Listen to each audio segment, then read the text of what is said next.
Good evening, ladies and gentlemen. For some reason the game isn't showing. Give me 1 second. Where is it? Come on. There we go. Wonderful. Okay. Thank you all for coming. My name is Julius Van Blooderheaton, and I shall be your host for the night. Tonight we will be experiencing PacaPlus. You know what? I'm not sure what this is, but I guess we'll see with each other. It will be wonderful. Trust me. Now, okay, English, obviously. Wow. Evening, Cassius. Evening. Nice to see you in this stream. You weren't at Cuphead. You missed out on me being angry at a hot dog. But glad you're here.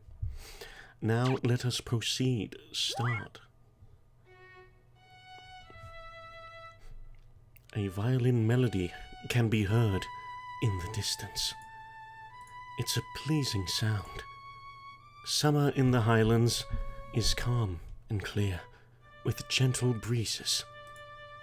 As I stand on the grassy plains, still damp with morning dew, I quietly close my eyes.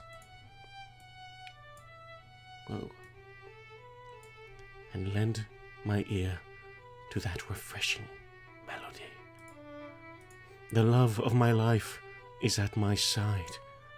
We hold each other's hands, wishing we could stay here like this forever. Oh, I guess it's a guy now. Isn't it still summer vacation? Why is my alarm going off? I'm going back to sleep. It is nearly halfway through summer vacation.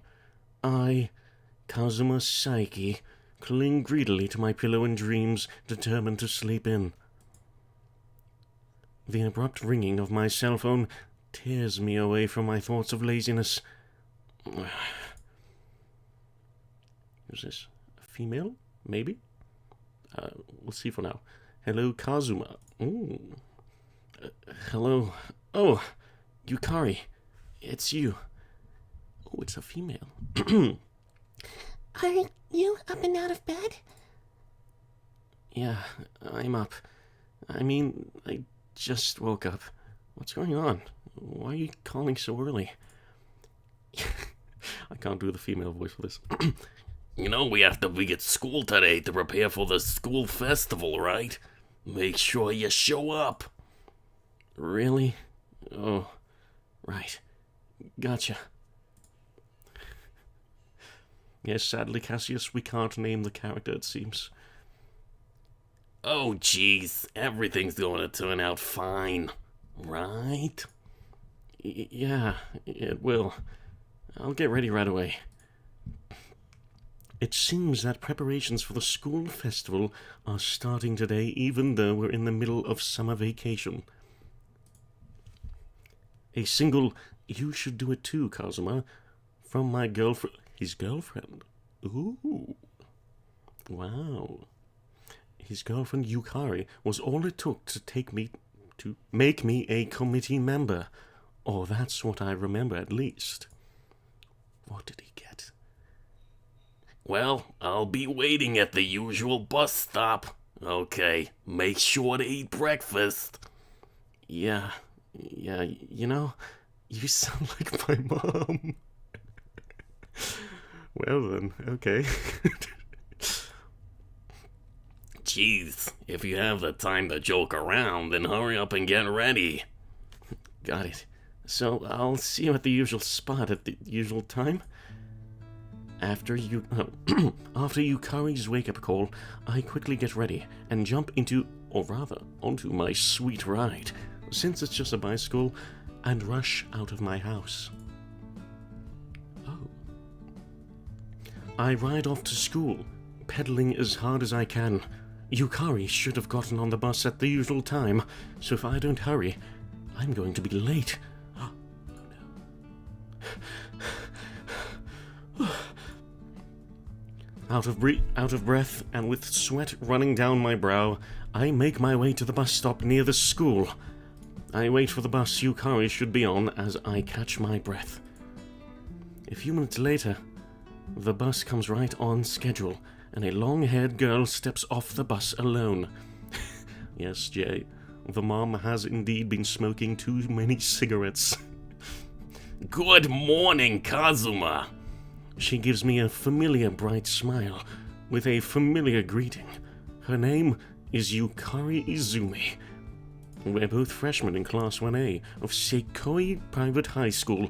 She's also my girlfriend. Ooh, fancy. She has long, shimmering hair, doe eyes, and a delicate build that makes you worry you'd snap her in half if you hugged her too tightly. Oh, basically, she's a girl so cute, it feels like a waste on me.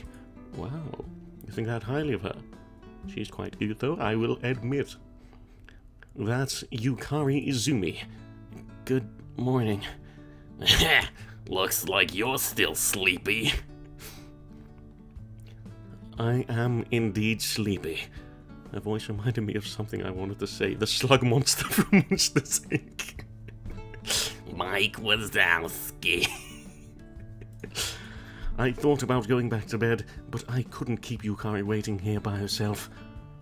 That's why I got here in such a rush, but there's no need to make anything of it. You know what? Let's make this a little bit bigger. There we go. Nicely. Oh, let me see, one sec. Okay. That's why I got here in such a rush, but there's no need to make anything of it. I changed the subject. By the way, Yukari, what was our class doing for the festival again? Oh, jeez, you don't remember at all? A maid cafe. Oh, of course. Oh, I see. That's right. That was it. That face says you didn't remember at all. No, that's not true. I honestly have no such memory. We were both there when we decided on what to do, too. Oh no, you fool! Yukari stares at me with an expression that hinges on astonishment, but she nevertheless patiently describes the maid cafe that our class will be hosting. Oh, I see. Things started with someone in our class reminiscing about visiting a successful Akihabara maid cafe on his Tokyo vacation. Oh. I've been to one of those before. I absolutely hated it. Anyway. All the guys threw up their hands in support and applauded the speaker, but they still had to get the girls on board. Oh. Surprisingly, the proposal was approved quickly. The vast majority of girls agreed, with comments such as, "I've always wanted to wear a maid outfit, and actually, I do have something like that." Then our committee member, Ayaka Shinozawa, sealed the deal by saying, "I'll make sure to prepare suitable maid uniforms for all the girls in class." Ooh. Nobody was left to object, and our class merrily decided on doing a refreshment booth with a maid cafe theme. Wait one sec. Give me a second.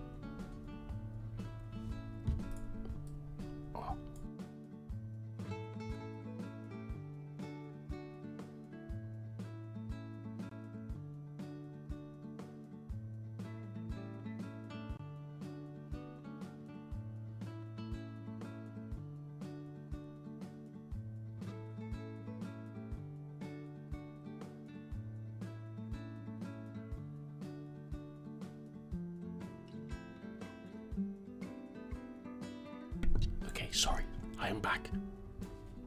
Let us proceed. Give me one sec. Back here. There we go. Wonderful.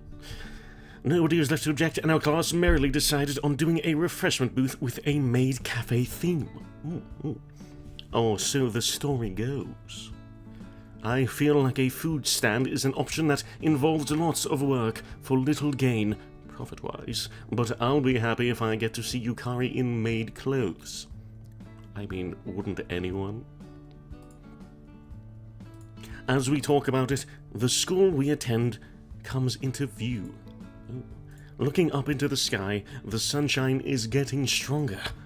The glaring hot summer sun is merciless. Seems like today's going to be another hot one. I see. Committee leader Shinozawa is waiting in the classroom by herself when we arrive. Morning, Shinozawa. You're early as usual. Is that Shinozawa? Okay.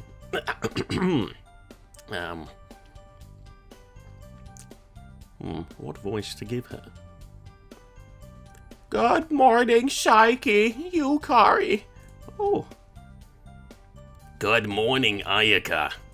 As always, you two seem to be getting along pretty well.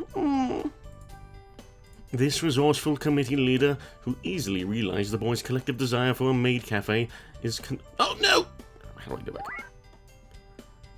Considered by most of the class to be level-headed and earnest. Okay. Yukari told me that Shinozawa can't resist cute outfits.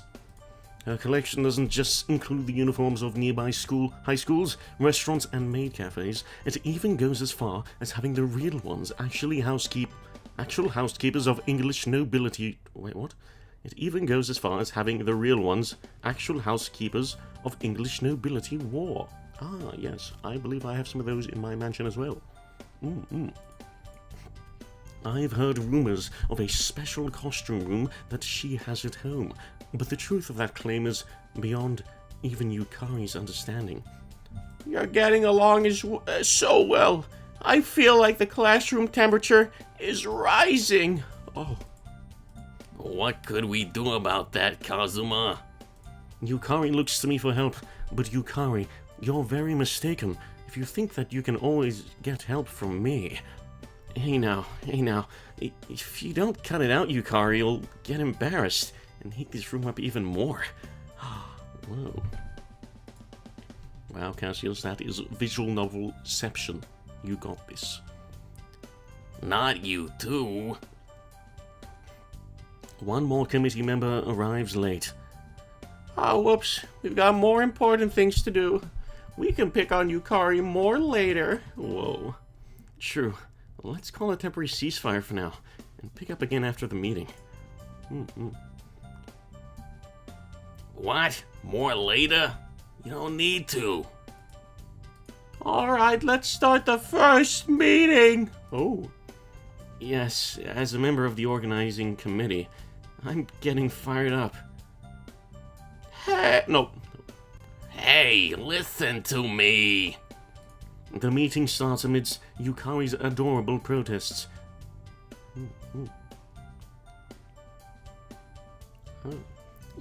Well, that should do for today. This is only our first meeting, but Shinozawa had already detailed things so minutely that it ends quickly. Hello, Martin. Welcome.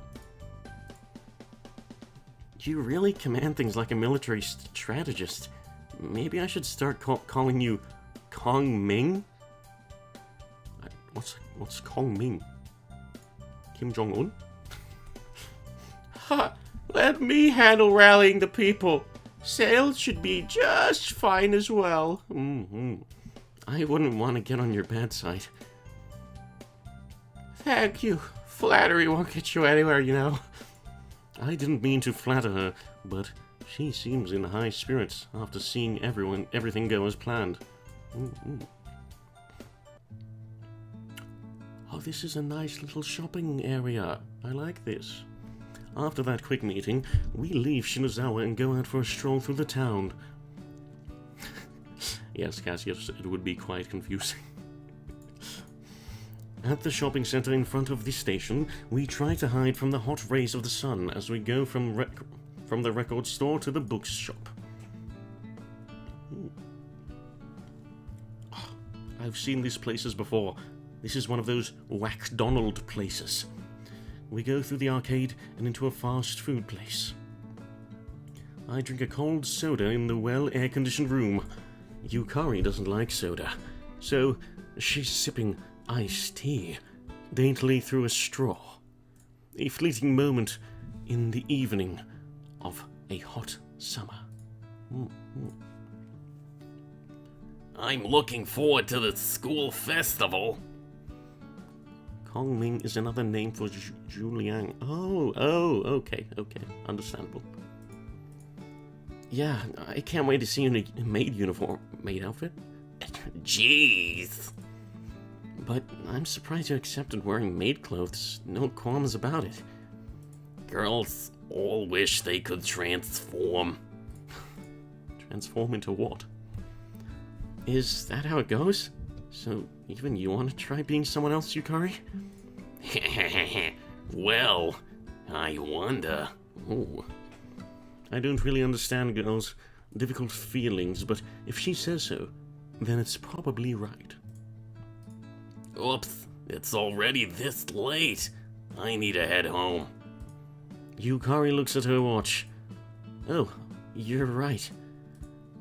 As we trade silly jokes, time passes us by. It's not that we're doing anything or going anywhere in particular, but just being together makes it a wonderful time.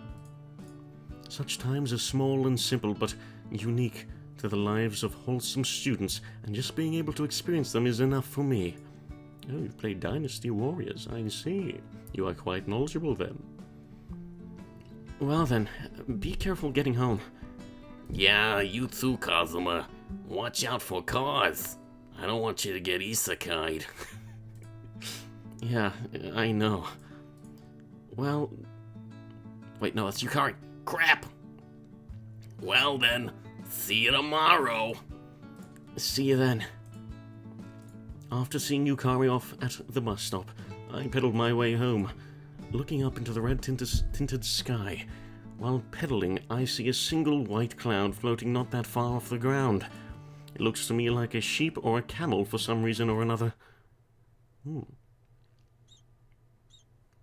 Brilliant anime. What? Okay. Ooh. A man. Oh, why did... Okay. Kazuma, get the bill for the table 3... No, I can do that. What voice to give him? He looks fancy, but... Kazuma, get the bill for table 3, please. We'll do that one. Roger. You can take a break once you're done. There's a little coffee shop hidden next to the residential area, not far from the station. Black Cat Cafe. I've been helping out at this shop far longer than I've attended this school. It wasn't really a part-time job. Rather than my family had been on good terms with the people there since I was little, so they're nice to me as well. And when I saw how busy the owner was, I just started helping out here and there. During my childhood years, I ended up coming to Black Cat instead of the park, whenever I couldn't find a place to play. So now, I'm closer to the owner than even my own father, who never really played with me much. That is sad. This poor child. The owner, Akio Mitaka, runs the shop with his 2 daughters, but there are times when he'll take any help he can get. No, I was not going to give him a girl voice. Thank you very much. Now then, I have just seen off the last customer, and now it's just me and the owner inside the shop. It's strange how large the inside of the shop feels when it's only the 2 of us in here, since it's a rather small cafe. Oh, so you're having a maid cafe at your school? I'm just chatting with the owner, since there isn't much of anything else to do. Yeah, it just suddenly happened, so I've been bogged down with preparing for the festival. Students are the main event at school festivals. After all, make sure to do it properly.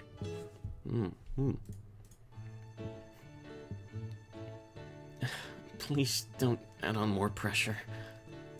Hey now, you can't go half-heartedly into this. If you've any concerns, I'll gladly listen. After all, I know a thing or two about cafes. Really?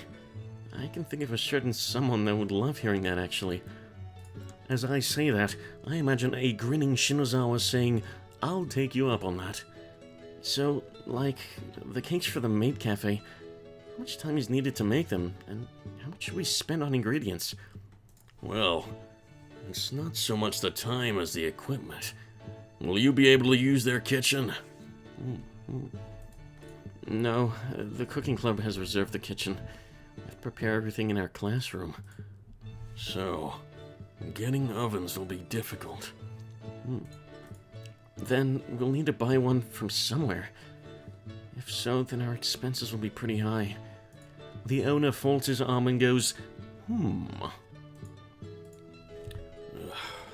It's just a suggestion, but what if Black Cat was to supply the cakes for your festival? What? Are you sure? His sudden suggestion surprises me. In fact, the Black Cat Cafe cake sets are known to be delicious even around the neighborhood. So much so, they've even been featured in magazines before. Oh! Customers would definitely love having those cakes in the maid cafe. Yeah. You could leave Black Cat business cards near the register in return. That'd be great. That won't be a problem at all. I think we'll need quite a lot, though. Will that be fine? This is for you, Cosma. I'll work it out. Thanks. Can we go over the details next time? Sure thing. I'll tell Shinozawa about this later. I don't want to give the owner too much trouble, but, well, this Shinozawa we're talking about, so it should be fine. And there's one more thing I want to check on with the owner. Boss, can I have time off at the end of the month? My shift is Wednesday, Friday, Saturday, but it can be changed freely depending on my and the owner's situation. I need some water.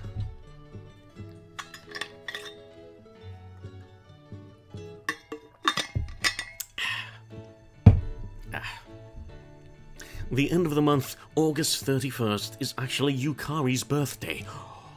What? I see. Since it's her birthday, I'd rather be by her side than working.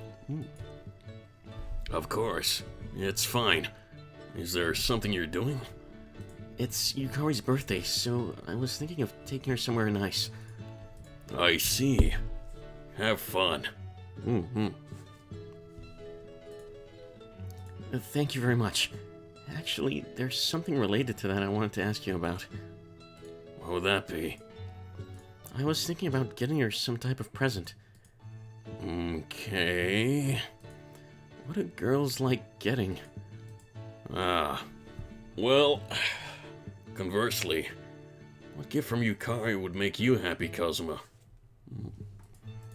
Even though I'm asking him, I get a question in response.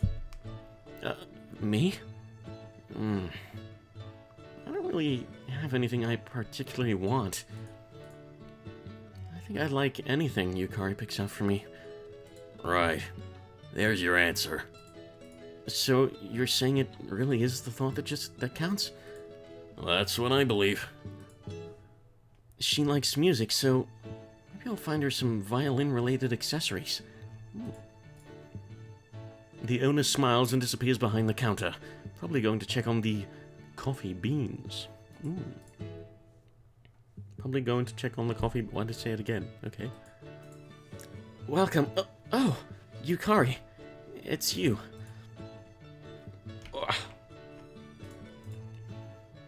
It's you? Is that any way to treat a customer?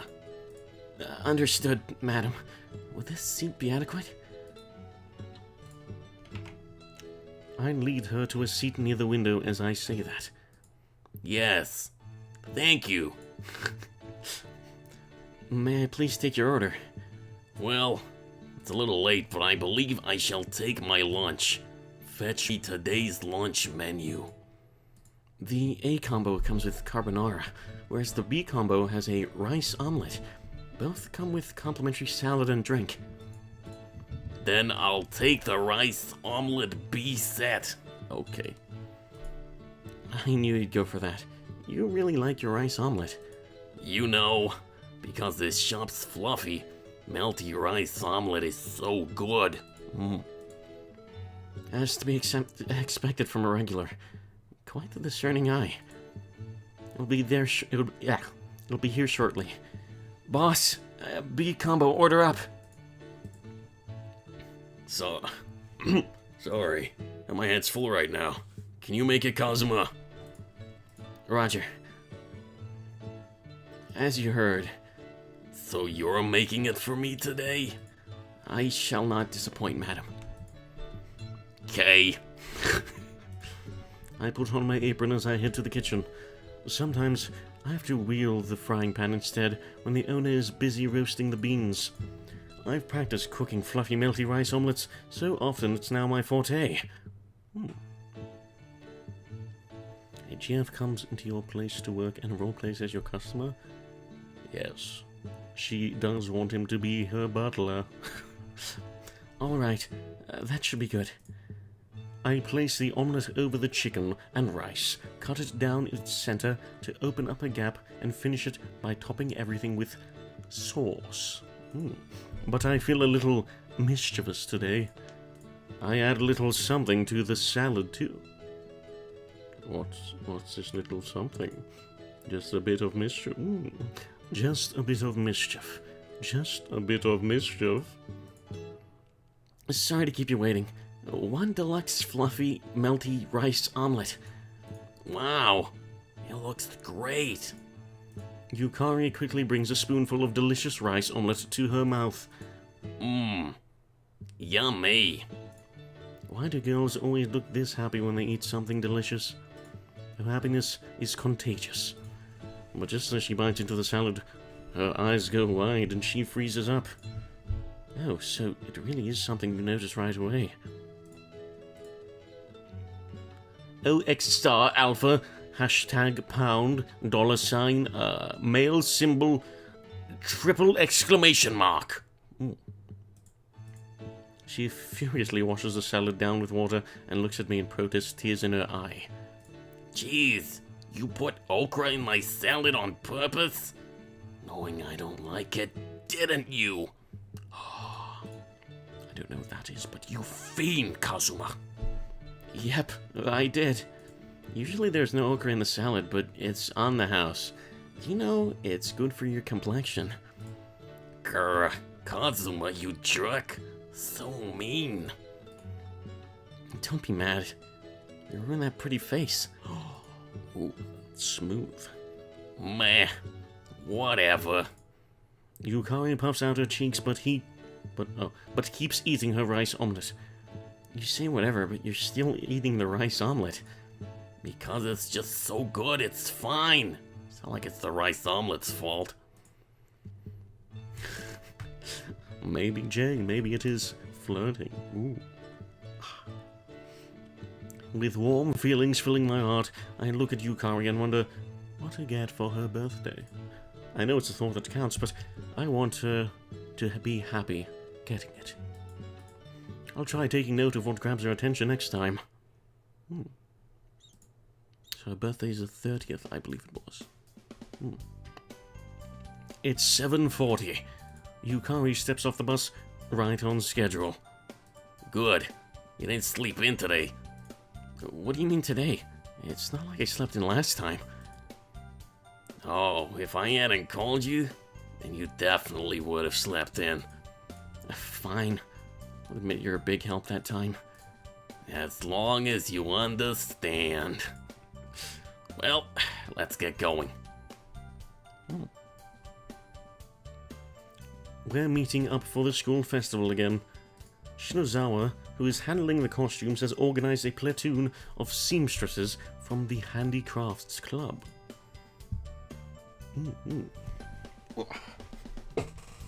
Other team members are busy working on the greeting manual and putting the menu together. What Yukari and I are doing is making the list of what needs to be purchased. White tablecloths would be nice. Wouldn't pink be better if it's a maid cafe? I think that would be cute too, but since the outfits are pink, I think it'll be better if they weren't the same. I see. So the maid outfits are pink? Hey, you imagined something weird just now, didn't you? Don't worry about it. You're cute no matter what you wear. That's not what I mean. Jeez, come on. You don't need to help me think up stuff. Sorry. Also, we need plates and cups and... Need a sign as well. Oh, that's right. This is coming out to be quite a fancy festival. So I guess that's about it. We check over the list we've made. According to the schedule, we'll be skipping the next meeting to go shopping. We really need to put some thought into this, since I want to buy everything in one go. Yeah, this should be alright. I think so. If you remember anything, we can just add it then. What's after this? Since everyone's working on their own tasks, it looks like we can go if we're finished with our part. Then how about we go to do our homework together? In the library. Aw, I'm happy you asked me, but I have practiced after this. Orchestra club, was it? Yeah. Can't miss that now. Go do your best. Sorry about that. Oh, no, you fool. It's fine. Yukari apologizes and again leaves the classroom. I thought about joining a club at the start of school, but working at Mr. Mitaka's shop was both enjoyable and fulfilling, so I decided against it. You're able to work during school? I just noticed, isn't that... Don't schools have rules against that? Anyway. After Yukari leaves for her club, I jump into the conversation of classmates who are helping with preparations. It's nice that they've shown up, but unfortunately, it's too early to start doing any actual work, so they're just waiting around. Boy student A. I'll just do my normal voice. Too many. Hey, Saiki, you finished the DLC mission put out this week? Sandy Plains Curapicho. The mob is summons on max size too. Oh, that's already out? No, fuck. I can't. Seriously, you didn't beat it yet? My bad. I've been busy lately. Busy meaning with Izumi? Must be nice. Having a real girlfriend. That's not what I mean. We're hitting the hunting grounds later. You're coming, whether you like it or not. Lots of people at my high school did. Oh, I see. Interesting. I got it. So I have to hang out with student A and student B? Irrelevant children. Move aside.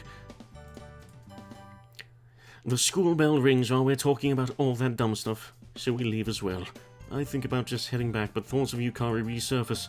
Come to think of it, I've never actually seen Yukari up close while she's playing the violin.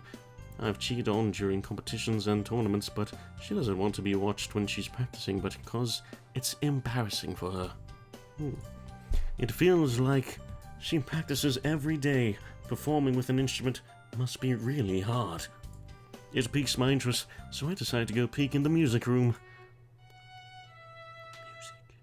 The music room is soundproofed, but just the slightest hint of a violin melody can be heard in the hallway. Exactly, Cassius. They don't have names, so they're irrelevant. This song, I've heard it some... Rip Deskun, actually not. This song, I've heard it somewhere. It's Pachelbel's Canon.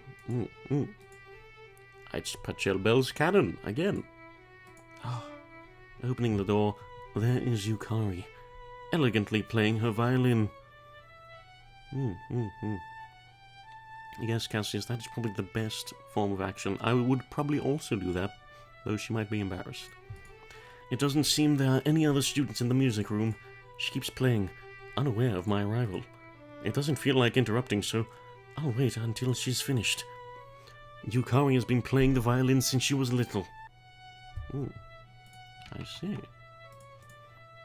I remember being told at some point that Pachelbel's Canon was the first piece she learned.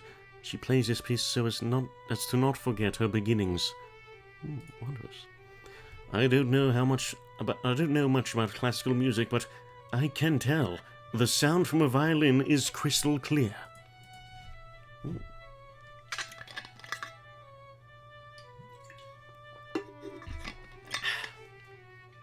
Okay. It's a pure, honest sound. If I listen to it with my eyes closed, it's as if the sound is probing the depths of my own heart and feelings. What kind of person am I? In terms of hobbies, I just play some games from time to time, because I am a gamer. Even my part-time shifts at the cafe aren't as much a job as they are a way for me to relax by helping out a bit. I've never seriously put forth real effort in anything. Yukari's earnest expression and movement of her delicate arms speaks volumes of the time she has poured into music. I feel a bit envious of her. As I'm thinking about that, the music stops. Yukari has turned to see me. Kazuma, were you listening? Yes, I was. You should have told me if you were coming. Nah, I thought I'd just peek in before leaving. But your music is just so beautiful. So... Flattery will get you nowhere. I wasn't expecting anything by praising her. I just said what I felt. Was that Pachelbel's cannon? That's right. The song is sort of warming. Yes, I love this piece. It's a song that gets deeper the more I play it. I think. I see. Well, I don't want to get in the way of your practicing, so I'll go. Okay, see you tomorrow. Not going to walk to school with her or anything? What? Okay. I leave the music room so as not to get in Yukari's way. Closing the door, I hear the sound of the violin start up again. Sorry, Kazuma, you have been NTR'd by a violin. The same song, Pachelbel's Cannon. It really speaks to how much she loves playing the violin. I want to find something that I can pour my heart and soul into just as much as Yukari does, so I can stand proud beside her. That's what goes through my mind. Oh, we skipped a day. No, we skipped 3 days. 4 days. Weekend time. I know, Cassius, he should have stayed and walked. How could he? This fool! It's almost the end of summer vacation. This is around when times start getting fired up in preparation of what? This is around when things start getting fired up in preparation for the school festival. Yukari and I are buying things at the shopping district near our school. I want to talk to Yukari about her birthday while we are out. Oh, there we go. It's her birthday after all, so I want to take her somewhere with a different feel than our usual dates. Plates, right. Cups, right. Also forks and knives. That's all the tableware we need? It should be. Also wet naps and stuff. Wet naps? Like a wet dream? What? Aprons will be prepared by the costume guys, I think. Yeah, that sounds about right. What happened to the checklist we made earlier? Oh, I have it. She hands me a piece of neatly folded paper from her pocket. Also a sign in tablecloths, right? Tablecloths. I believe we'll find those in the craft store over there. Where to buy the sign? The blackboard thing, right? Maybe a general store. Let's look in this store. We head into the next general store we see. We head into the next general store we see. Dot dot dot dot dot dot dot dot dot dot dot dot. Dot dot dot dot dot dot dot dot dot. Dot dot. Nothing. Yeah, they don't have any. A shame. Come to think of it, didn't you buy something a bit ago? What was it? Yeah. Actually, just a while ago, I was able to find something that would be perfect for Yukari's birthday present inside the store. I thought I would be able to buy it without her noticing, but it looks like she has. Ah, yes, like a wet wipe. Yes, I see. Nah, I just bought some slippers, since mine have gotten old, and I wanted new ones. I blurt out, A lie. kind of sus. I see. I'm certain she knows I'm probably lying. Yukari, however, doesn't seem to pay it much mind. Maybe she's just being nice. So, where can we buy one? One what? A signboard? Oh yeah. Yukari remembers what we're searching for and thinks about where to get it with a ho-hum sound. Aha! Maybe they'll have something over at the new Tokyo Goods next to the station. Hey, how's it going? Good evening, Mellow Nova. How are you this fine evening? Welcome. I remember that a miscellaneous and everyday general goods store had been built and opened up earlier this year. Well, let's go there as our last stop. Yeah, okay. Huh? What's up, Kazuma? An arcade catches my eye as I stop moving. No, actually, it's a prize in the UFO catcher that gets my attention. An El Stolfo Dakimakura. Okay, let's proceed. New release. New release?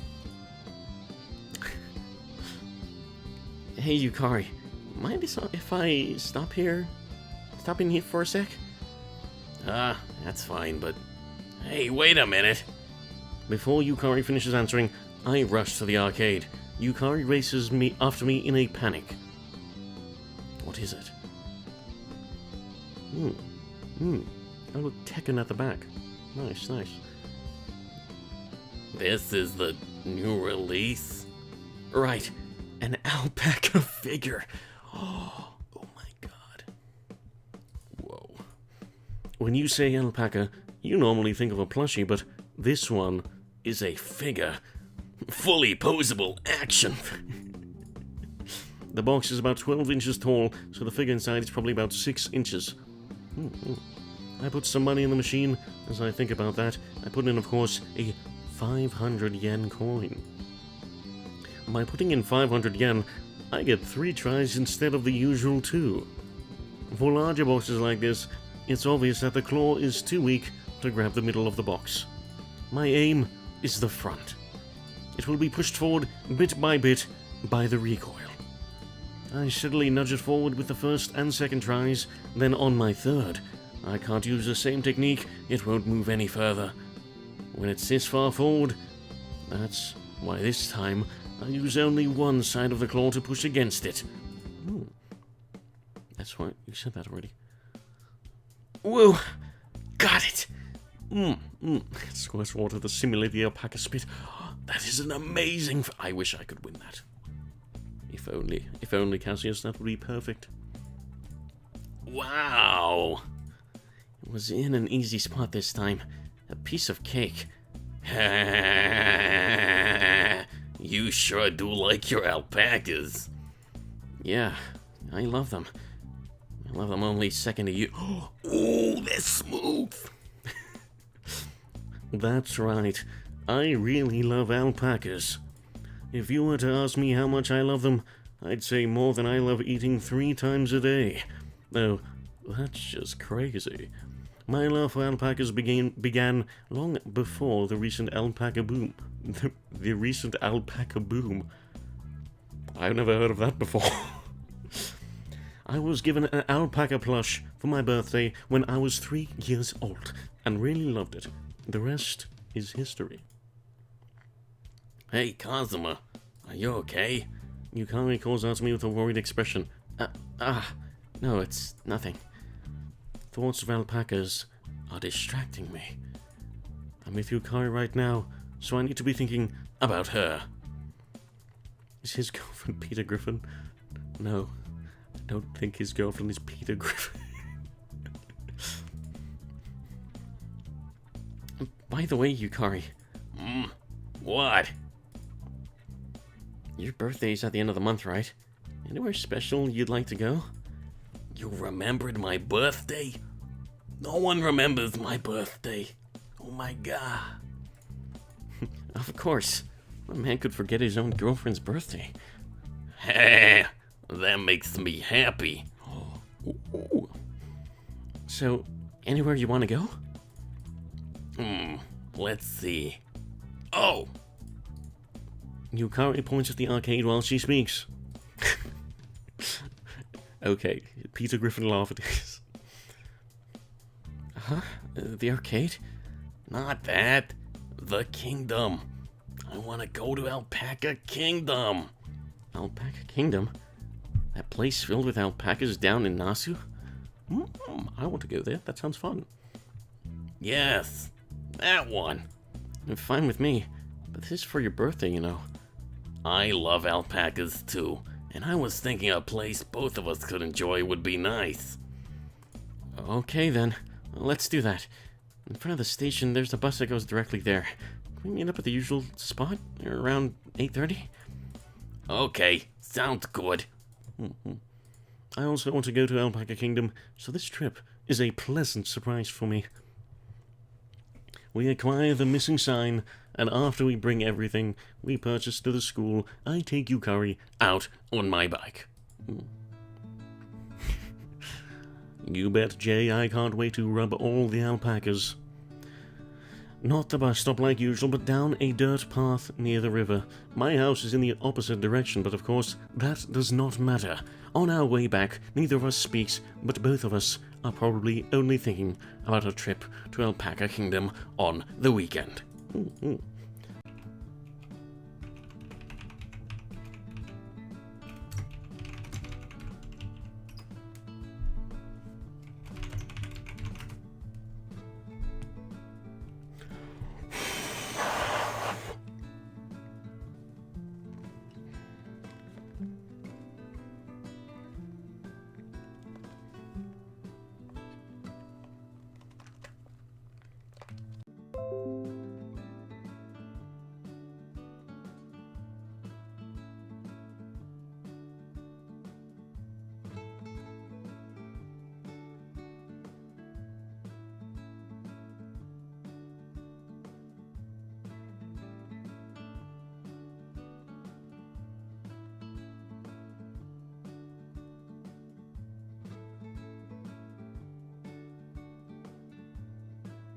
Apologies.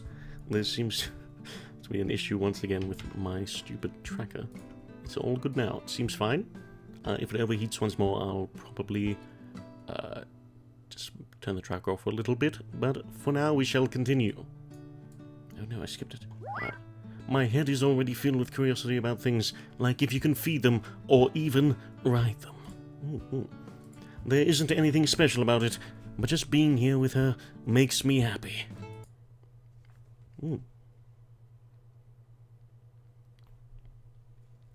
So many skipped days. Oh, is it going to a birthday? I guess it is. Here we go, Alpaca Land. Today is the long-awaited day for Alpaca Kingdom. Usually I bury myself in my pillow up until the last moments, but today I wake up pretty early. I even get to our meeting place without being late. Yukari is already there, and she waves happily when she sees me. Good morning, Kazuma. Good morning, Yukari. Such nice weather today, isn't it? Yeah, ideal weather for an outing. There we go. One sec. There we go. Okay. I wonder what it's going to be like there. I can't wait. I researched everything ahead of time, so I shall lead you to any corner of Alpaca Kingdom, my lady. Tips Fedora. My lady, I will take you to Alpaca Kingdom. My lord. Okay. Wonderful. What a masterpiece. Okay, I am in your hands. Hee hee. The bus is here, so let's set out. From the early morning, we're in high spirits. We travel by bus to the station, and from there, we board the Nasu Alpaca Kingdom direct bus. The bus departs the terminal on schedule and smoothly merges onto the highway, heading straight for the kingdom. ... A few hours pass. The bus were on arriving at a ranch in the highlands, which are still chilly with the morning air. Indeed, Cassia, she is quite cute. A touchdown! Yeah, fine weather. Phew. Ah! The air is delicious here too. There's so many alpacas. Oh, I can see alpacas already. Oh, you're right. Is this where I find my love? The moment we pass through the entry gate into the large ranch, many kinds of alpacas come into view. White, black, brown, grey, beige, mixed colour ones too. Their faces and fur are all different. Just like humans. Alright. Oh, hey, it looks like we can give them feed. We can give feed to the ones over here. I believe there is a place we can buy feed nearby. Let's go look. We search around together. Alpaca food. Hey, isn't this it? What Yukari finds is a mechanical dispenser. There's a dinky little poster stuck on top. Alpaca food, ultra soft. Not for human consumption. Eat it all, come on. Did someone eat this in the past? Yes, and you will too. Looking over at Yukari, she's already buying the alpaca feed. I can't have her beating me to it. I brought all the money from my part-time job today, so it all fits in my budget. Why does it keep repeating lines? I did it the third time. Hey, Kazuma, how much do you plan on buying? Well, after coming all this way, you want to feed all the alpacas? Sure, but look at all the kids lined up behind you. Let them have a chance too. Oops, my bad. Looks like that habit of mine just reared its ugly head again. I get lost in the moment when it comes to alpacas. As I am feeling remorseful, Yukari gently punches me in the shoulder. So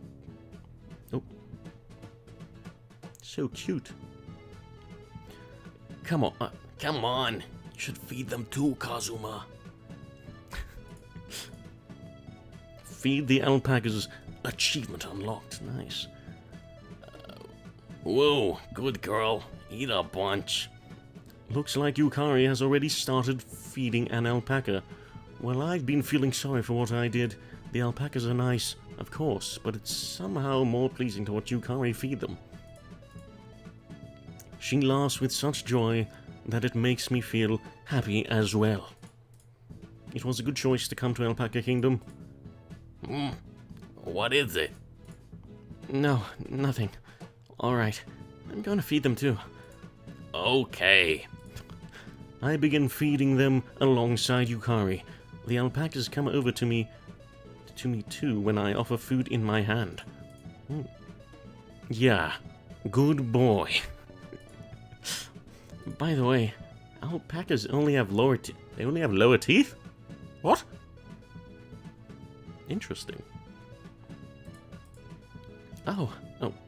Oh, you're right. So that's why it didn't hurt. They're completely herbivorous, after all. Were you bitten? Actually, a bit ago. It got its teeth on me. Sheesh. You need to be careful. It's fine if you're excited, but... When I look at the alpaca, it's chewing on my entire right hand, along with the feet. Oh no. The alpaca is going through the motions of chewing with such a blissful expression on its face, almost as if it doesn't even notice anything wrong. Oh no. Rabies? No, Jay, please. Is this how she becomes an alpaca female. Maybe that's what happens. I'm only guessing. Let us see. Oh, when it happened to me, it spit mine out so quickly. Your hand must be tasty, Cosmo. No, my hand isn't food. Hey, let go. I try pulling my hand out, but it doesn't budge. This guy doesn't intend on letting go. What to do? Haha. Wow. Fluffy. Goats and other animals like them do too? Oh, interesting. I wasn't aware about that. Though it makes sense, I guess. Yukari. Yukari doesn't seem to mind the predicament I'm in, and is playing around with the alpaca. Whoops. Sorry. Hey, bad Mr. Alpaca, spit out Kazuma's hand. She finally throws me a lifesaver. The alpaca seems to finally give up at Yukari's insistence and releases my hand from its mouth. It's a plot of Spider-Man. Alpaca man. Oh, covered in drool. Here, I have wet naps. Thanks. I take the napkin and wipe my hand. It's just about time. Should we have lunch? It sounds good, but there aren't many places to eat here in Alpaca Kingdom. Well, I thought of that already, so I brought a picnic lunch with me. Not bad, Yukari. So, where should we sit to eat then? Glancing around, I search for a good spot to relax. Oh, how about around there? It's in the shade and it's probably cool there. This sounds good. Let's do that. We move over towards the shaded bench. Ta-da! I tried making a few sandwiches today. Ooh. She opens up her large lunchbox as she says that. Oh, looks like they came out nicely. There are many types of sandwiches inside, like ham, egg, tomato. Gross. Tomato and others. I'm not that good at cooking, but I did my best for today. Sorry, Yukari, but making a sandwich is not cooking. Anyway. Yukari, who normally never cooks, tried her best to make these sandwiches just for today. What time did she wake up this morning? I wonder. Thinking that she made these for me makes me feel really happy. Okay then. Bon appetit. Nom. How is it? Nom nom. Kazuma. Yukari looks forwardly at me. Yeah, delicious. Thank goodness. It was well worth practicing. She gives a deep sigh of relief. Cooking is probably not her forte, yet she's the kind of girl to always at least try. Yukari understands her limits and does her best to push them. That is Yukari. I never say it, but I think that's one of her adorable traits. Thanks. No problem. I'll eat too. Ooh.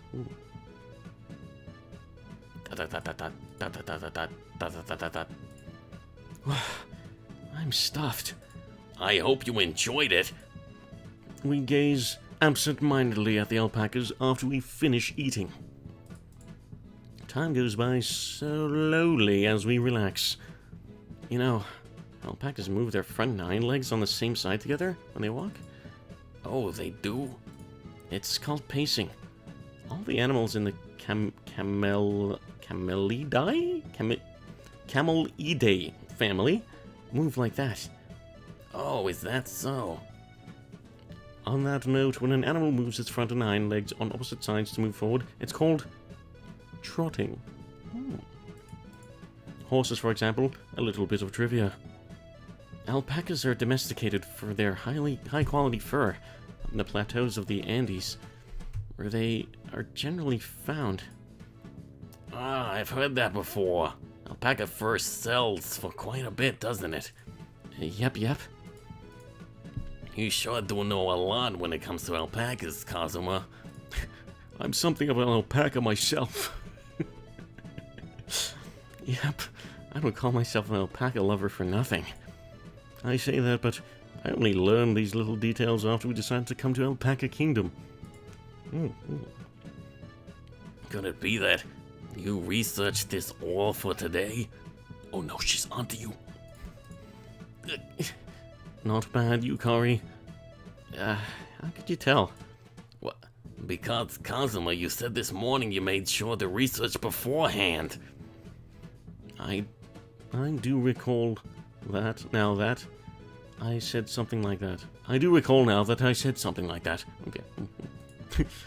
Yes, Jay. Yukari does remember quite a lot of the stuff I say. I always forget stuff so quickly. Actually, when comparing women to men in terms of memory, I feel like women are generally better at recalling things.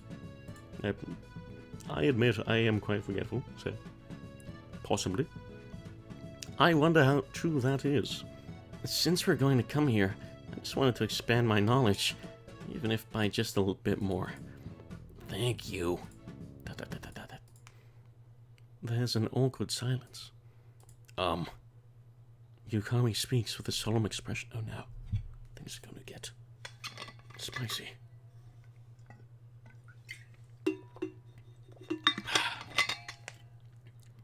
What's going on?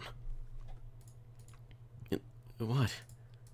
If, just if, I became an alpaca, would you still love me, Kazuma? What? Of course. Why this all of a sudden, though? No, it's nothing. Thanks. Could it be you're feeling a bit jealous towards the alpacas? What? No! I know that you've been looking at me as well. When she tells me that, I feel a bit flustered. No, Cassius. No, please. Maybe if she turned into an alpaca, though. Ooh. Yukari expresses her emotions very frankly. Usually I would tease her a little, but not today.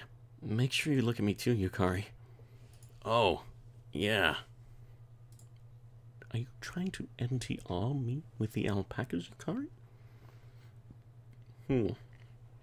I see. Yukari blushes shyly. Alright, now then. Alright. Now then. Let's go play with the alpacas. Yeah, go! This is the plot of Shrek, but instead of ogre, it's alpaca. Look, I'm expecting that. Oh no. Oh, the baby alpaca was so cute. Our afternoon in Alpaca Kingdom involves taking a stroll with the alpacas. If you reserve it ahead of time, then you can walk freely around Alpaca Kingdom with a baby alpaca. I like the sound of that. It's pretty popular, by the way, so I suggest reserving in the morning when the crowds are still small. We managed to finish a lap around the ranch. That was close to an hour's worth of time. Yeah, they had such tiny, innocent eyes. Kazuma, did you try to secretly ride the alpaca back there? Kazuma, you fiend! Yeah. You caught me. Of course I did. Jeez, that's so mean. Well, but aren't you interested? Like, it probably feels really nice. Well, it sure does look like it would be nice, but that's not the problem. Yukari's voice is strangely gruff. The handler told you before the walk that you're not allowed to ride them at all, didn't he? Yes, I'm sorry. By day one way, by night another, this shall be the norm until you find the love's first kiss, and then take love's true form, Yukari's curse. Oh no. Yes, I'm sorry. Yes, I am interested, but we need to follow the rules. What if riding the alpaca caused an injury? That would be awful. Does she mean me?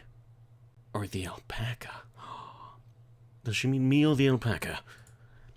If the alpaca was hurt, then they'd stop offering this stroll.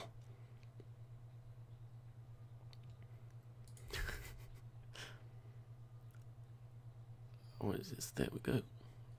Ah, she meant the alpaca. And if you were hurt on my birthday, I'd be really sad. That's right. It's Yukari's birthday today. I want Yukari to be smiling all day. Breaking the rules and making Yukari sad is the one thing I mustn't ever do. Yeah, you're right. I apologize. No, it's okay. I apologize for yelling, too. She forgives me when I apologize. I see. This is probably the perfect time to give Yukari her birthday present. Hey, Yukari. No, it's fine. This isn't trying to make up for it. Here, your birthday present. Why is it playing Undertale song? Dan dan dan dan dan dan dan dan dan dan. Ah. Happy birthday, Yukari. Is this for me? I bought this just for you. I'm not sure if you'll like it. Thanks. Can I see what's inside? Go ahead. Yukari removes the wrapping neatly. Every movement she makes is lit by the evening sun, and she looks quite beautiful. Aw, cute. The present I packed out for her is a tiny violin pendant. The gift isn't worth much, as I don't have a lot of money, but the choice comes from my feelings for Yukari. I was so happy just to be in Alpaca Kingdom. Now I'm getting such a cute present. Thank you. I feel like such a lucky girl. It doesn't end there. I'm gonna make you feel luckier and luckier. Oh. So, stay with me from here on out. Okay. That brings down the curtain on our Alpaca Kingdom date. Now to just get on the bus and head back. That was so much fun. I wish I could spend my time like this every day. If I'm with Yukari, then I'm sure it'll be like that. I fall asleep on the bus when we get on, fatigue having built up over the day. Am I dreaming? A violin melody can be heard in the distance. It's a pleasing sound. Summer in the Highlands is calm and clear with gentle breezes. As I stand on the grassy plain still damp with morning dew, I quietly close my eyes and lend my ear to that refreshing melody. This was what was at the start. The love of my life is at my side. We hold each other's hands, wishing we could stay here like this forever. Kazuma. Kazuma. I can hear someone calling my name. That voice is from the love of my life. We'll be at the bus station soon. You slept like a baby. We woke up early this morning, so you were probably really tired. Yeah, looks like it. I slowly return to wakefulness. Oh yeah, oh yeah, this is inside the bus. On the way back from the kingdom, the voice ringing in my ears from the love of my life. Putting my chair back upright, I turn to the seat next to...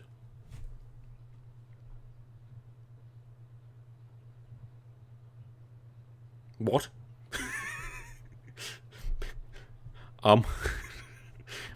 Beautiful rich hair, long curly eyelashes, beady dark eyes. Her smiling like that, yes, it's as if she is an alpaca. Alpaca? What? Sitting in a polite fashion on the narrow seat next to me with her legs folded smartly. What? Not safe. What did we get into? What is this? What is this? Oh no. There is, for some reason, an alpaca wearing Yukari's clothes. What? Okay.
Real alpacas! Oh my lord!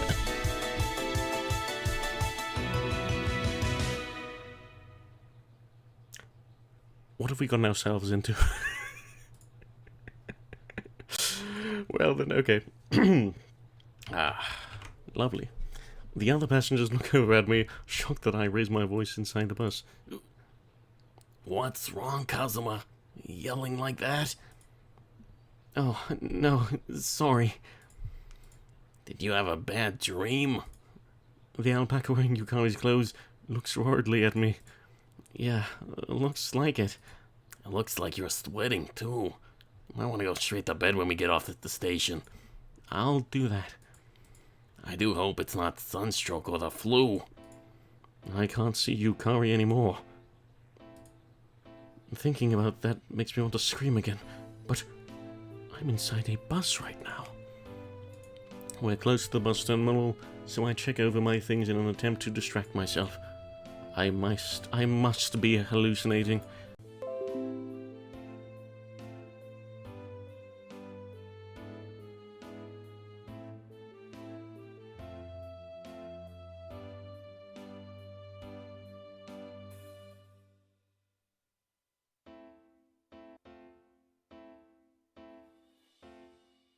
Hello?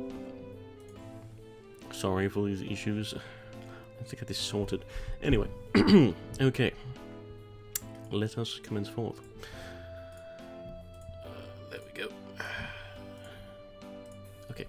The alpaca wearing Yukari's clothing frequently talks to me, but in my confused state, I can barely understand half of what it's saying. I just follow along, giving curt responses. Soon, an announcement resounds through the bus, informing us that we will reach the station shortly. I shamble off the bus like a zombie. Oh, Kazuma, wait! The alpaca beside me follows in a rush. What on earth is happening? I can't understand why there's an alpaca wearing Yukari's clothes calling out good night or something like that to me. I parrot it back, but my mind is still blank. Where am I? Ah, that's right. My room. I am in my room right now. However, I don't clearly recall how I got back to my house. Honestly, I'm still in a state of confusion and quite flustered. It seems my homing instincts kicked in when I got off the bus and I brought myself home. That means the lady I saw on my way back was my own mother. It feels like that may have been it. That lady, rather, my mom, had asked what I wanted for dinner, but I went back to my room without being able to give a straight answer. Putting myself down for bed, I pulled the sheets up over my head and shut my eyes. I don't brush my teeth nor eat my dinner. I don't change my clothes. I don't take a shower. Come to think of it, who turned off the light in my room? Wait, was it even on to begin with? I can't grasp the situation. I can't put my feelings in order. I must still be dreaming. When I wake up, things will be like how they were. They must be. Oh no. Alpaca female. I thought everything would be back to normal when I woke up. However, I was mistaken. There's no day exactly the same as the last. So of course, today's different from yesterday. My peaceful, blissful life is like a candle in the wind. Look at that face. Wonderful. I arrive at school in the usual manner. I open up in the classroom door, and there, speaking with classmates about the fun summer vacation I'd had, is an alpaca. I act calm, trying to get to my seat as fast as I can, but my eyes are glued on the alpaca. What is that thing? Hey, morning. What's with the glum face? School just started. Hey, morning. My classmate is talking to me, but my thoughts are only of that alpaca. I'm saying alpaca, but to be precise, it is an alpaca wearing a school uniform. Ooh. The alpaca blends in so naturally in the classroom, wearing a girl's school uniform like that.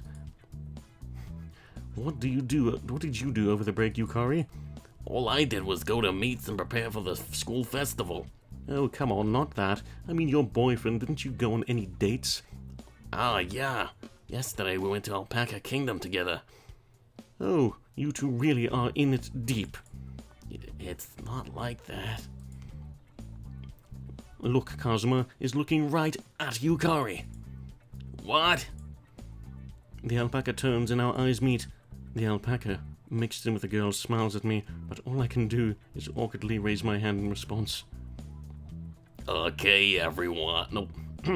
Okay, everyone. Take your seats. No, what's what? Oh, forget it. Side characters don't need voices. When the homeroom teacher enters, everyone scatters to their seats. Okay, everyone here?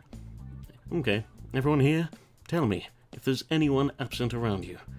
I always think this, but wouldn't it be better if you took roll normally? I checked for honesty's sake, making sure that there were no absences, and looked back to our homeroom teacher. Looks like there aren't any absences. You guys didn't do anything dangerous during the break, did you? Our homeroom teacher lays out the standard subjects, pretty nonchalantly. As expected, he makes no mentions of the alpaca.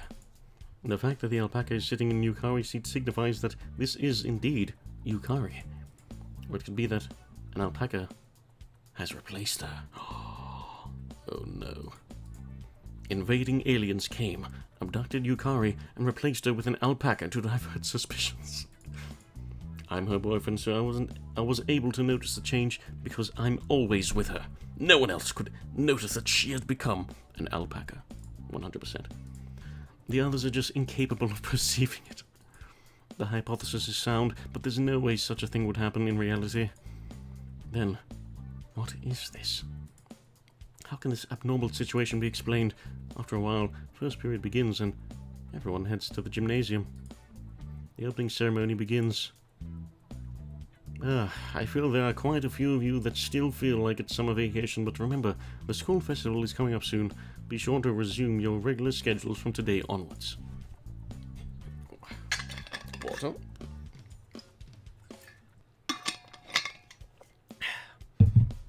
Okay. After the school principal's long speech, the guidance counselor makes their speech, and then the ceremony ends without a hitch.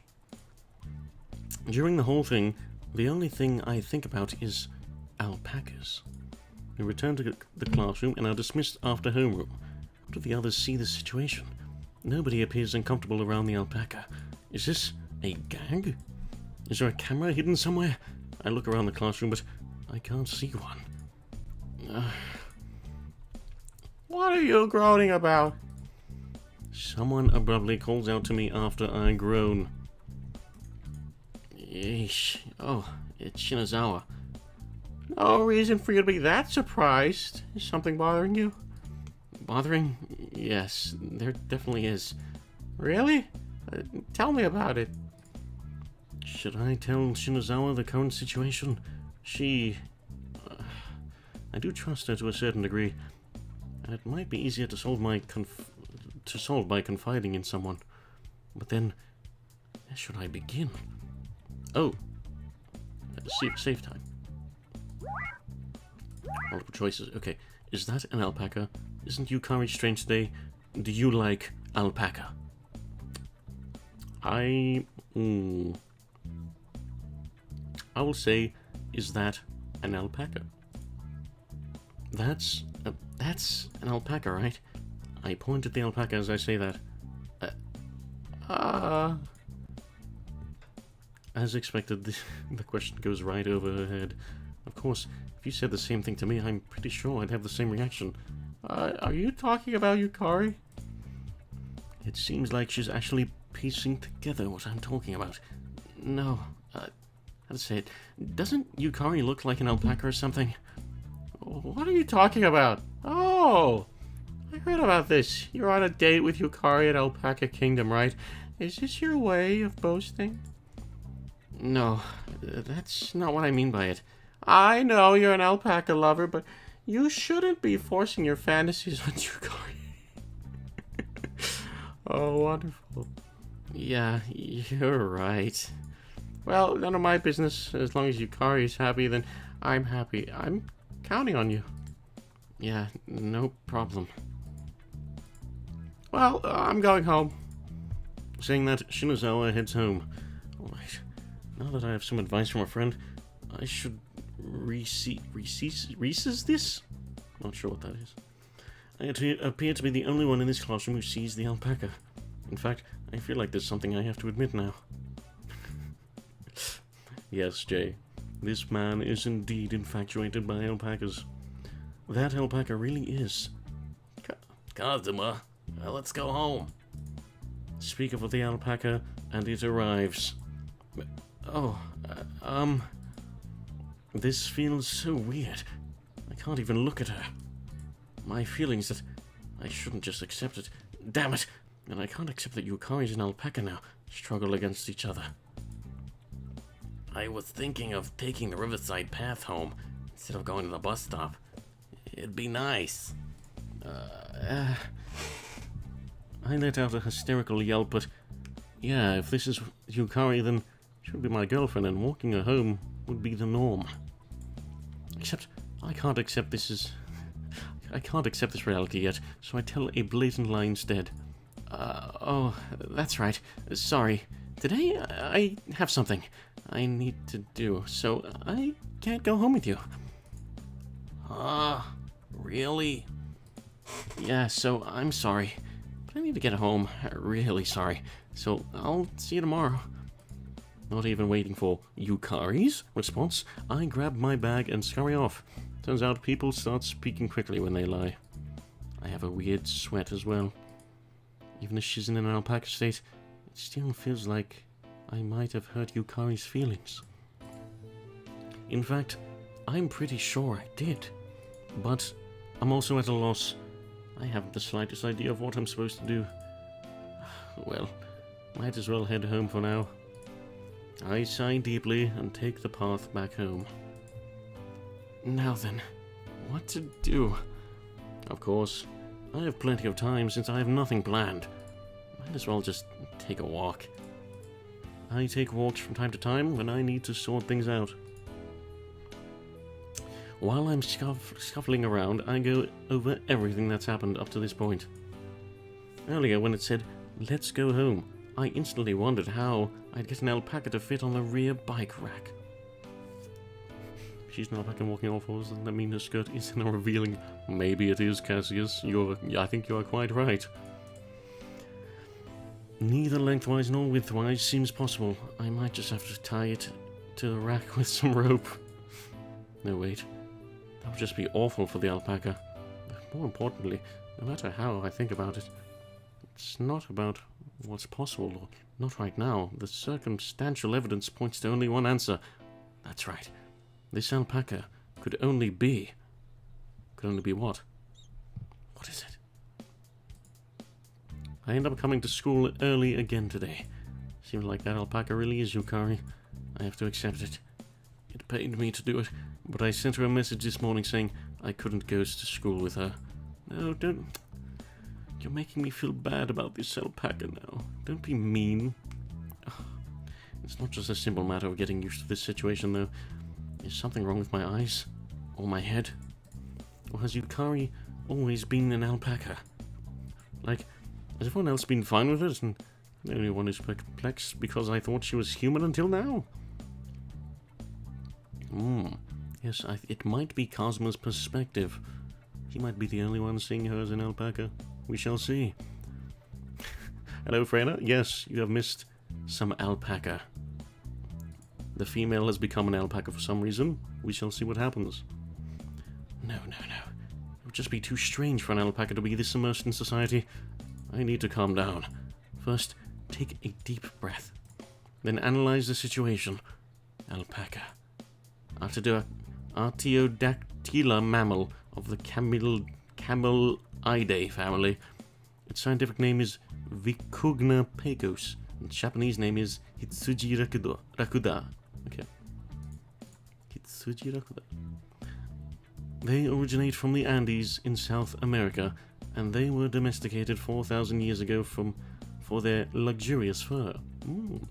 Yukari's long, luxurious hair is indeed beautiful. No, there's still no reason to compare that to alpaca fur.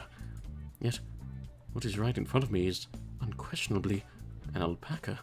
So, right in front of me? Good morning, Kazuma. Good morning, Yukari. I'm unable to hide my shock when spoken to so abruptly. You're early today, too. Did something happen? It's nothing. I was just told I needed to come to the staff room this morning. Kazuma, what did you do this time? She's so caring. I love her, thank you. This time, it's not that bad. I'm not that bad of a troublemaker. Ha! I know. Come on, the bell's going to ring. Back to your seat. Back to your seat. Okay, I'll see you later then. Same old conversation. Same manner of speaking. Yukari the same as usual. But she looks like an alpaca. What is going on? Where did I mess up? Calm down, Kazuma. In cases like these, you need to gather information first. First, observing Yukari as an alpaca. Observation case log 01, math class. So, who can do this one? Let's start from the right side. Seats. Izumi, try solving this. Yes. She's told to solve the quadratic inequality. X squared is less than or equal to 9. Okay. So that means, if you rearrange it, that means that x would equal 4.5. Maybe I'm not. I don't know. I just pulled that out of my ass. Yukari stands before the blackboard. I watch for how the quadrupedal alpaca might answer this. As it turns out, she holds a chalk with one front hoof and stands on her hind too. She looks like that one red panda, Futa, the one that walks around on its hind legs. There's striped pantsuit on the other side of that skirt. I got, yes, Freyna, we've discussed this. It is a possibility. It looks quite adorable. I find myself soothed looking at her. Meanwhile, she quickly works through the problem. She factors the equation, draws the graph, and then finishes by writing out the intervals and putting down the chalk. The alpaca solves the difficult question easily. What a clever alpaca. Well, this is Yukari after all, so that's a given. The graph shows that the answer is -3 is less than or equal to x is less than or equal to 3. I don't... math. Yes, correct. Alright, next question, behind you. Hold up. This isn't the time to be impressed by that. I need to take notes, too. Observation log 02, gym. So girls are doing the high jump today. Looks pretty easy. I wonder why they're making the boys drudge 3 long-distance run in the meantime. But, well, it does make observing Alpaca Yukari much easier. Where's the alpaca? I mean Yukari. Oh, where's the alpaca? I mean Yukari. Oh, there she is. I slow down my pace, but not so much that people around me would notice, and managed to pick out Yukari among the girls lined up to the rack. After all, she stands out, so it seems easy to find her. The alpaca is wearing bloomers and a PE uniform, like the rest of the girls. This is... oh, now isn't this cute? No, that's not it. The girls finish their warm-up and line up one after the other, waiting for the teacher's whistle to take off high jump. Yukari's last name is Izumi, so of course she's near the front. Oh, Yukari's about to do the high jump. Ooh. Yukari takes off in an intense run. I see. When she runs, she's on all fours. If I remember correctly, alpacas can run at about 25 miles per hour. So if Yukari went all out, does that mean she'd be able to go that fast? She approaches, then jump. The power. Oh, her body bends. Ooh, alpaca bloomers. Normally, you'd never see an alpaca doing the Fosbury flop, so I feel like I just got lucky. I thought she was about to hurdle it. Oh, her leg hits... no! Her leg hits the bar. Yukari falls down onto the cushion along with the bar. I can tell from her expression that she's frustrated. It seems that she has 3 chances, and the 2 tries after that are both complete failures. I also feel regret cheering her on in my heart, saying, next time for sure. Yukari is probably the most frustrated, though. The girls who finished are talking with friends, but Yukari is still hopping by herself next to the high jump bar. It's adorable seeing an alpaca jumping like that, but she's probably practicing on her own. She looks so sad. Look at this poor alpaca. I hope it'll go better for her next time. Saiki, if you keep slacking, I'm going to make you run an extra lap by yourself. I hear the teacher's voice in the distance. Oh damn, I'm too focused on Yukari. I need to run properly. Okay, sorry. Observation log 03. Extracurriculars.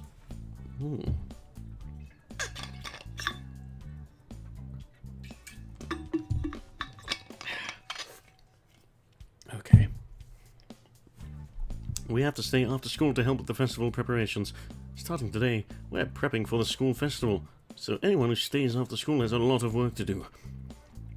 Yukari's gone to the music room for her club activities. Saiki? No. Is it okay for me to go to the Black Cat after this to introduce myself?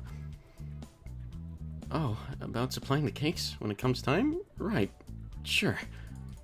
Go get Yukari then. Club should be over right about now. What? Me? What? You don't want to? No, that's not it. Okay, then I'll see you. Shinazawa waves her hand and forces me out. It's not that I don't want to go, but I'm still a bit afraid. Oh no. I accept that the alpaca is Yukari. However, I still don't understand why she is an alpaca at all. I don't have a clue. Yes, I love alpacas, so in a certain sense, you would say it's a wonderful predicament. Except that Yukari's my girlfriend. I have no idea how to date an alpaca, and there's no way things are gonna work out as they are. Huh? Alpaca music. I can hear a violin being played as I approach the music room. Come to think of it, how would an alpaca play the violin? Does it use its chin to hold the violin and its front hoof to hold the bow? I'm curious. I'm curious. Is this becoming Hyoka? When I get to the music room, I feel the overwhelming urge to throw the door open and see for myself. But it's also a bit scary to imagine what I'll see. No, I can't turn back now. I brace myself and open the music room door. There she is. Yukari looking just how she always does when she plays the violin. She's performing the same song as that day during summer vacation. That sense of sweetness I felt in the summer, however, is not there. Instead, when I see her, I have to make an effort to not burst out laughing. Oh, Kazuma. Yukari notices me. I came to relay a message from Shinazawa. You're alone today? I remember her being alone the last time I looked in on her too. No. We only had a meeting today, so everyone already left. I'm just staying because I wanted to practice a little. I see. The message from Ayaka? Yeah. She was wondering if you'd come to the Black Cat to talk about the school festival cake delivery. Roger. I'll get ready. Give me a sec. She quickly puts the instrument away. I wonder if her fur ever gets stuck in the case.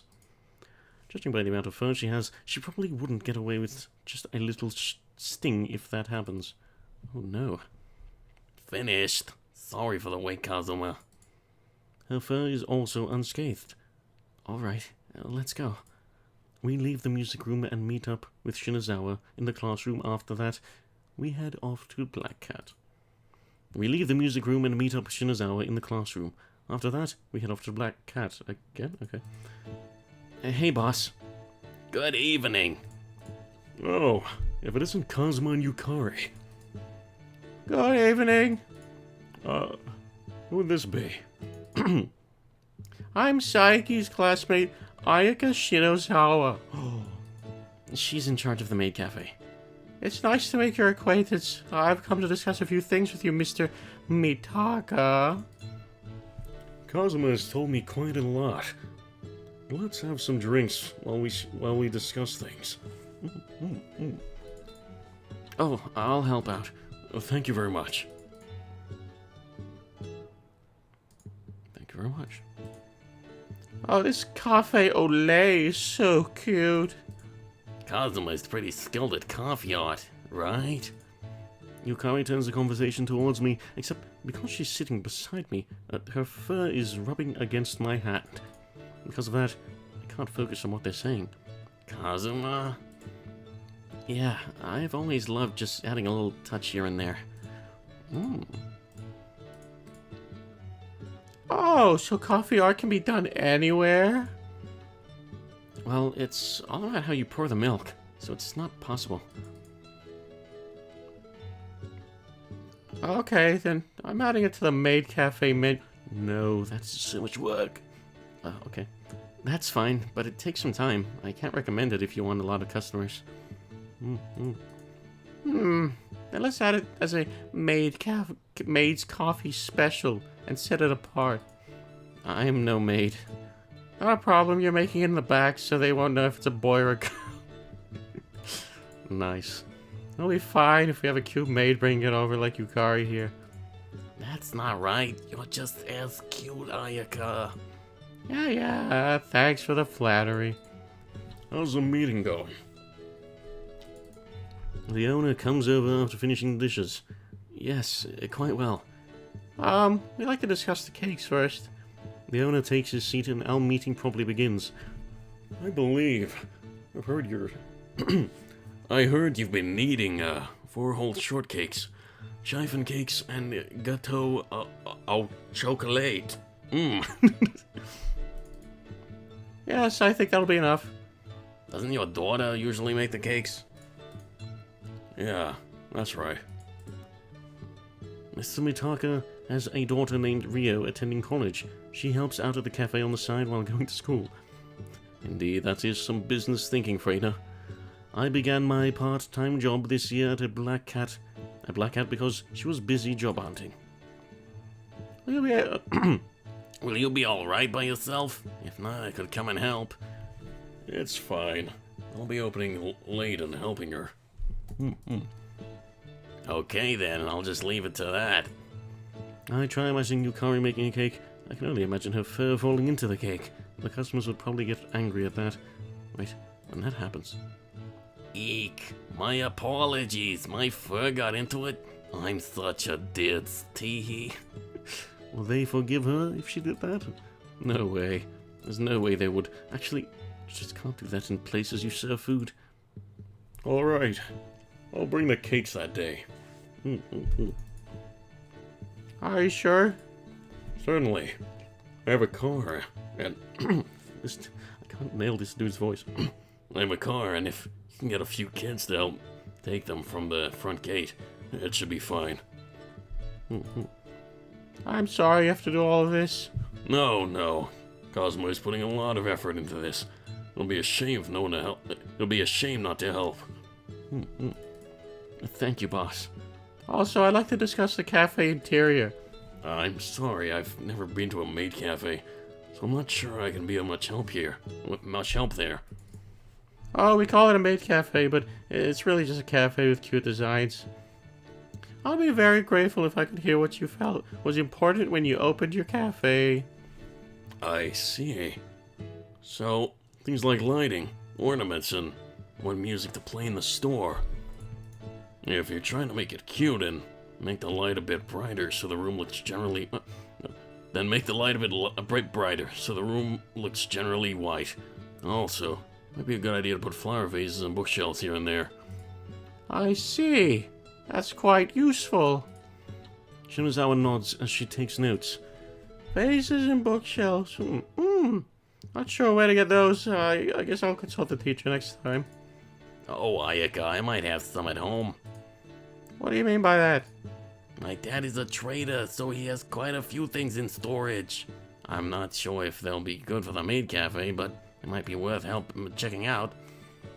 That would be very helpful. Do you think you can get his permission? Sure.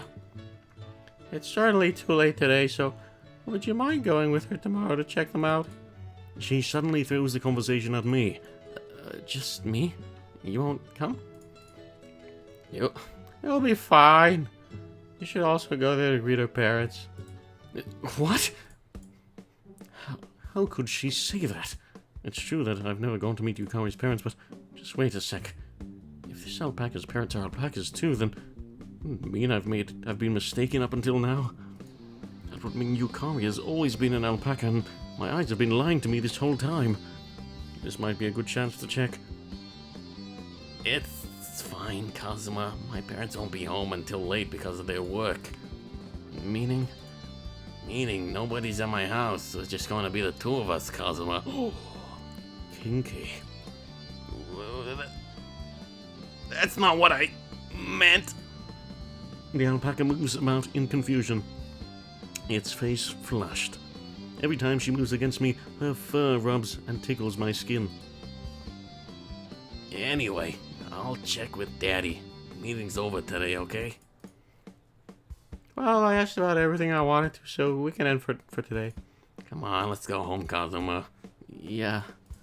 Yukari takes my hand and drags me to the door. Well then, thank you very much for everything today. No problem. I'm looking forward to the school festival. Okay, if you have time, you should come see it, Mr. Mitaka. You're right. I'll try. And farewell. Shinozawa bows respectfully. Well, see you tomorrow, boss. I say my goodbye to the owner as I'm pulled away. Yes. Be careful on your way back home. Oh, it's gotten pretty late, so how long are you going to be holding hands, you two? Ooh. Sorry. Yukari lets go of my hand frantically. It seems almost stupid to say at this point, but only now do I realize that Yukari's hands are hooves. It feels much harder than a human hand as well. I wonder why I didn't notice anything strange about it while it was happening, though.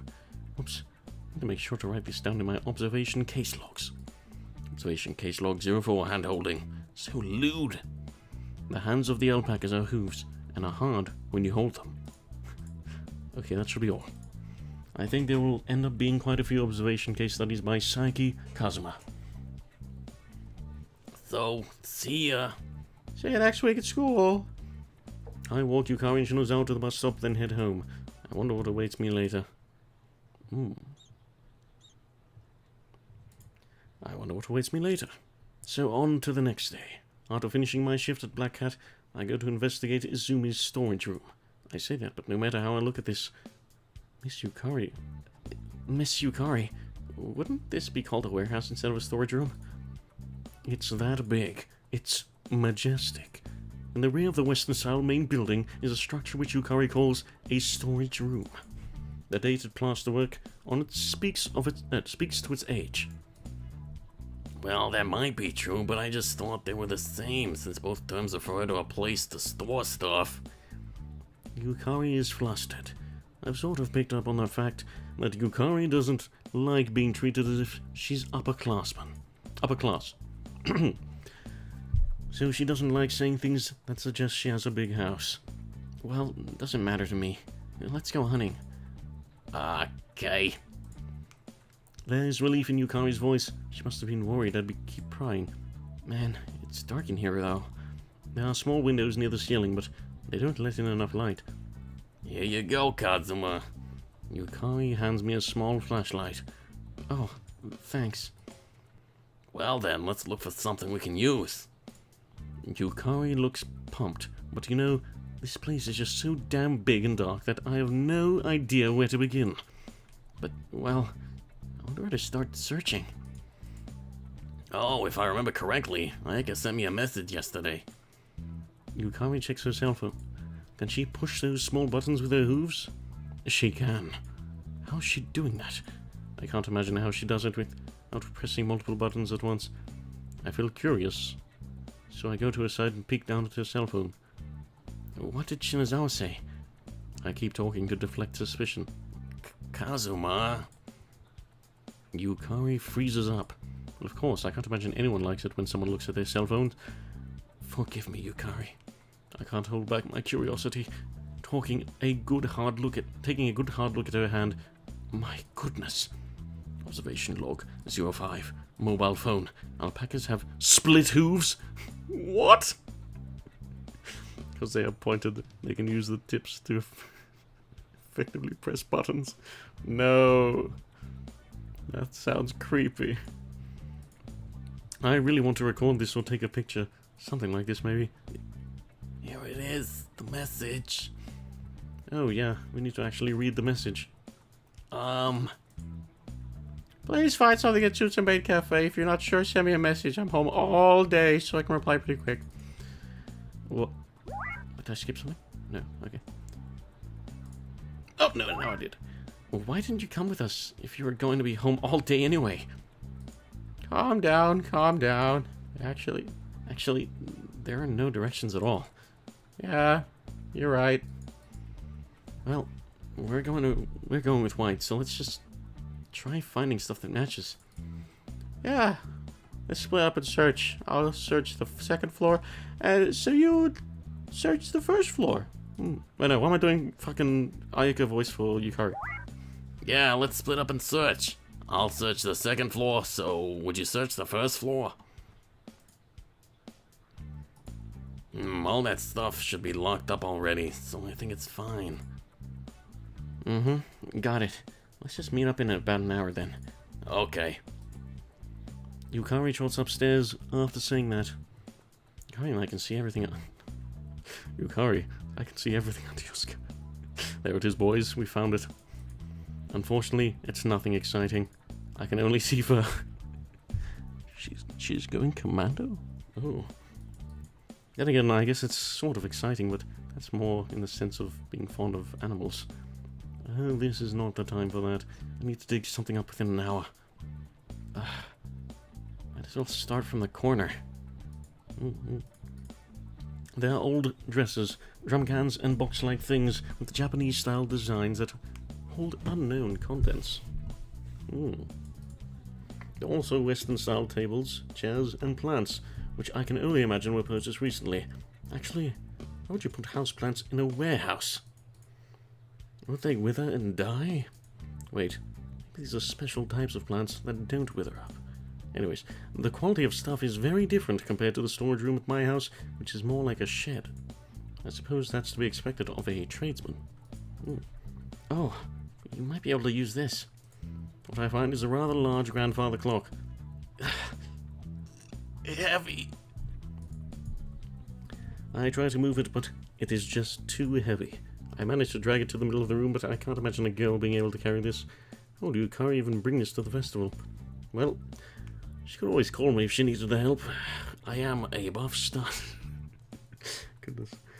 With that in mind, I might as well start putting things into a pile. 1 hour passes by. We gather everything usable and put it in the middle of the first floor. Phew. I guess that's about it. The stuff I collected is mainly furniture. Yukari mostly gathers up decorations. I see, so she's letting me deal with the heavy stuff. Well, it is her house after all, so she probably has a good idea of where everything is. Yukari, what is this big stuffed bear? I point to a stuffed animal that is over 3 feet tall.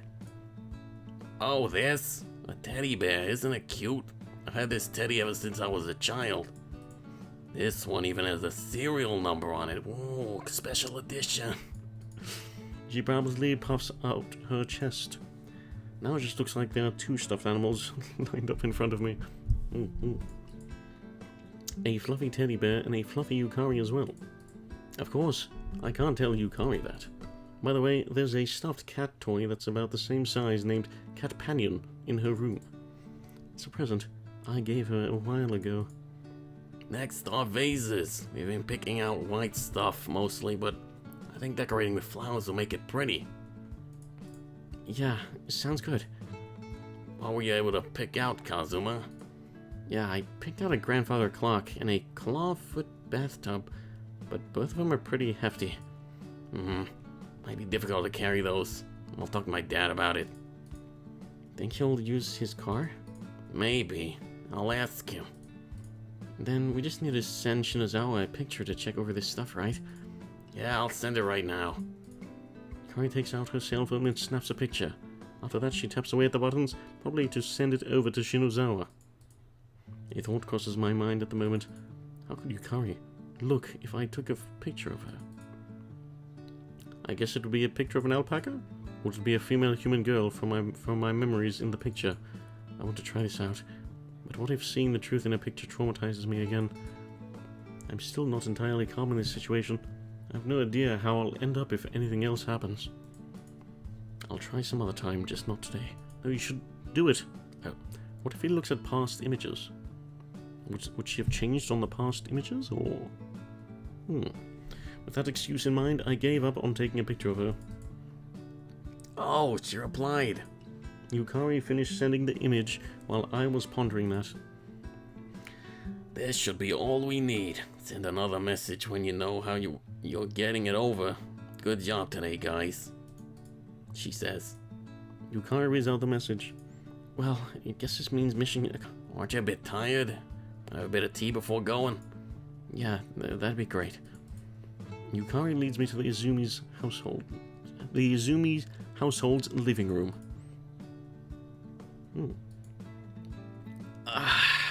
Tired.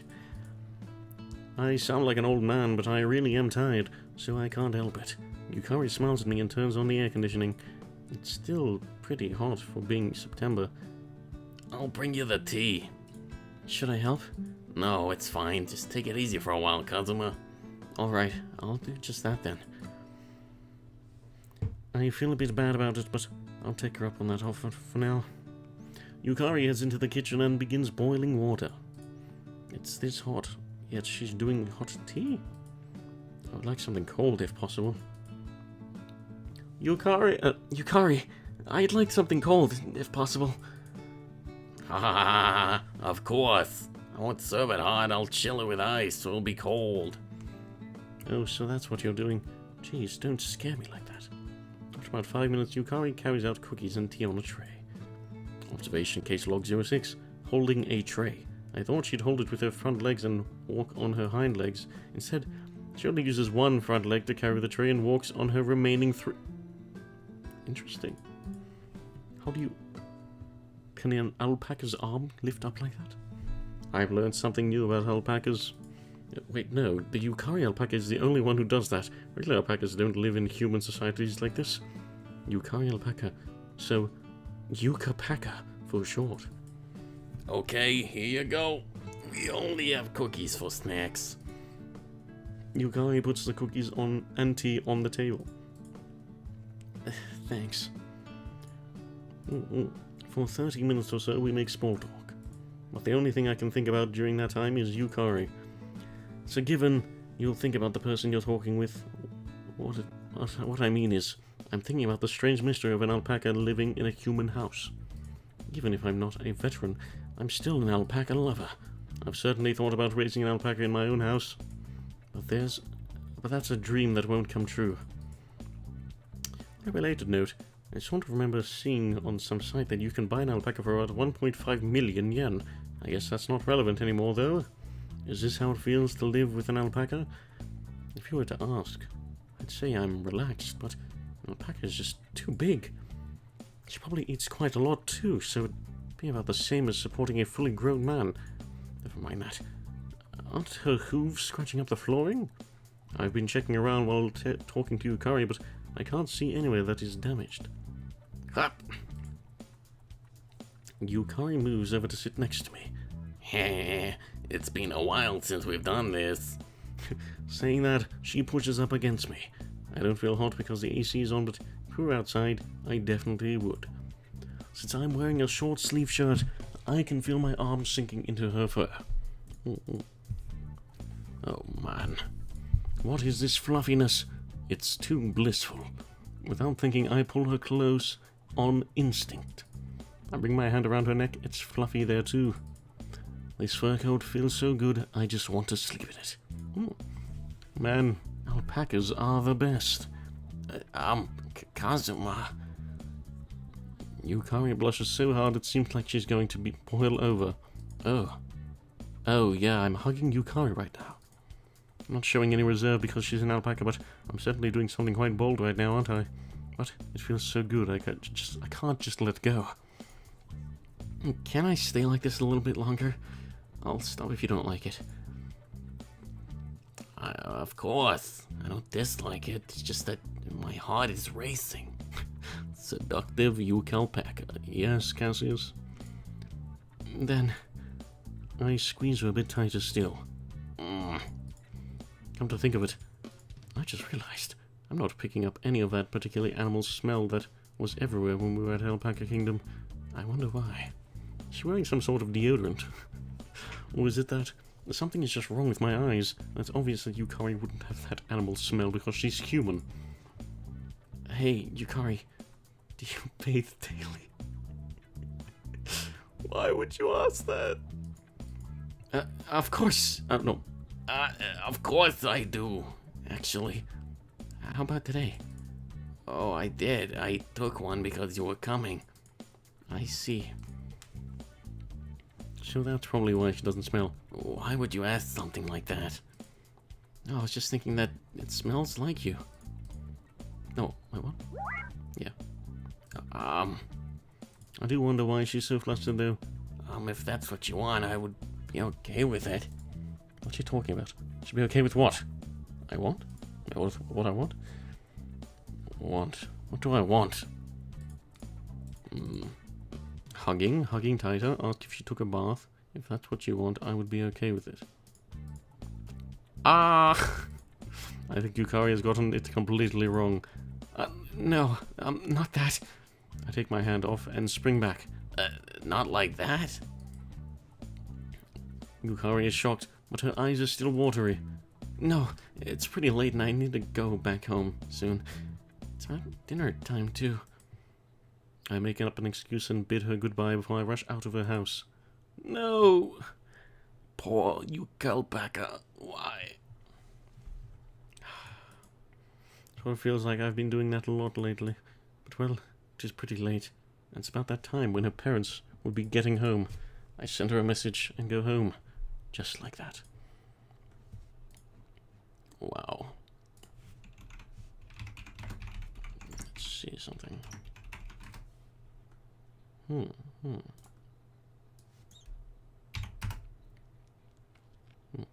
Okay. I sigh deeply. Lately, whether I'm at school or work, I'm spacing out.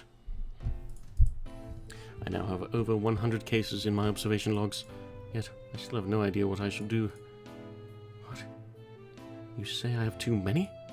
That's not true. There's been a lot that's happened in these last few days. It would be very helpful if you could understand.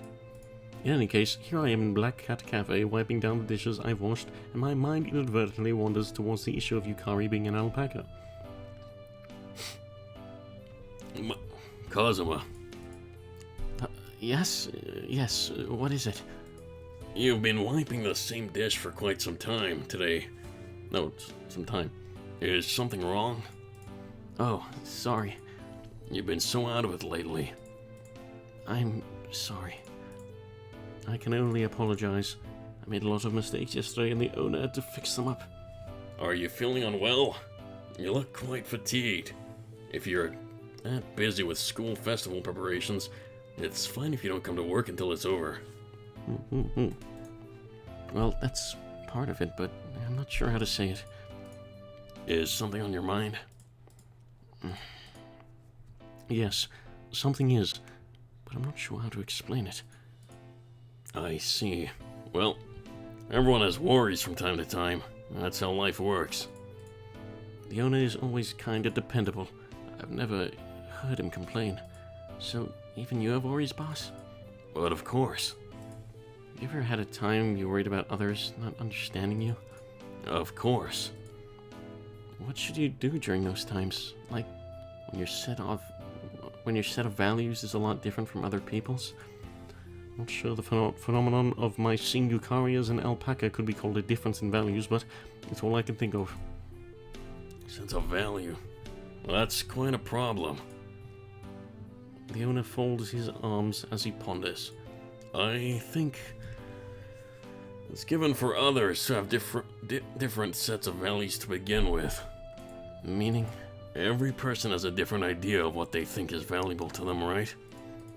There might be someone whose value matches yours for a certain thing or issue, but doesn't mean they'll match for absolutely everything. I would imagine it's exceedingly rare to find someone whose values are a carbon copy of your own. So I think It's a terrible thing to distance yourself from others because your values are different. Even if your set of values is different, you should still be able to understand them. I think by doing so, you should be able to compromise with people with different sets of values. Compromise. Lately, I've always been passive. All I've been doing is observing Yukari. Well, well, I have no idea what's troubling you, so that might not be helpful at all. That's not true. Compromise. It's important for me to act too. Yes, by acting, you could change how things are going. That's what it's all about. You never know if anything will end up positive or negative, based on how you act. But if wanting things to change is what's troubling you right now, then you should act. You're right. I'll try to reach more of a compromise with Yukari. I'm not too certain, but I feel like I know what I should be doing from now on. I see, and that's great. My daughter has an appointment tomorrow, but by the way, so she won't be able to come to the store. You open for tomorrow, Kazuma? Tomorrow? I don't believe I have anything. Well then, sorry to trouble you, but can you work tomorrow? Of course, if it's not good for you, then you can refuse. Understood. I think I should be fine, but I'll check my schedule at home first. Thanks a lot. Dun, dun, dun, dun, dun. Oh. That night, after dinner, when I hold myself up in my room, my cell phone suddenly begins ringing. A call from Yukari. Hello, Kazuma? Oh, yeah, it's me. You seem sort of down. Are you okay? Probably a bit tired. I'm probably a bit tired from working today. I see. Sounds rough. Sunday, tomorrow. I mean, are you free? Tomorrow? Lately, we haven't been out playing much besides stuff for the school festival, so wanna go play tomorrow? The owner asked me to work tomorrow. I was going to turn Yukari down, but I recall what the boss told me today. But if wanting things to change is what's troubling you right now, then you should act. I feel that I should be trying to find more of a compromise with Yukari. If so, then tomorrow would be the perfect chance, wouldn't it? The owner said I could refuse if it didn't work for me, too. But if I don't go tomorrow, then the owner has to handle the busy holiday all by himself. Oh no! I'll put a save.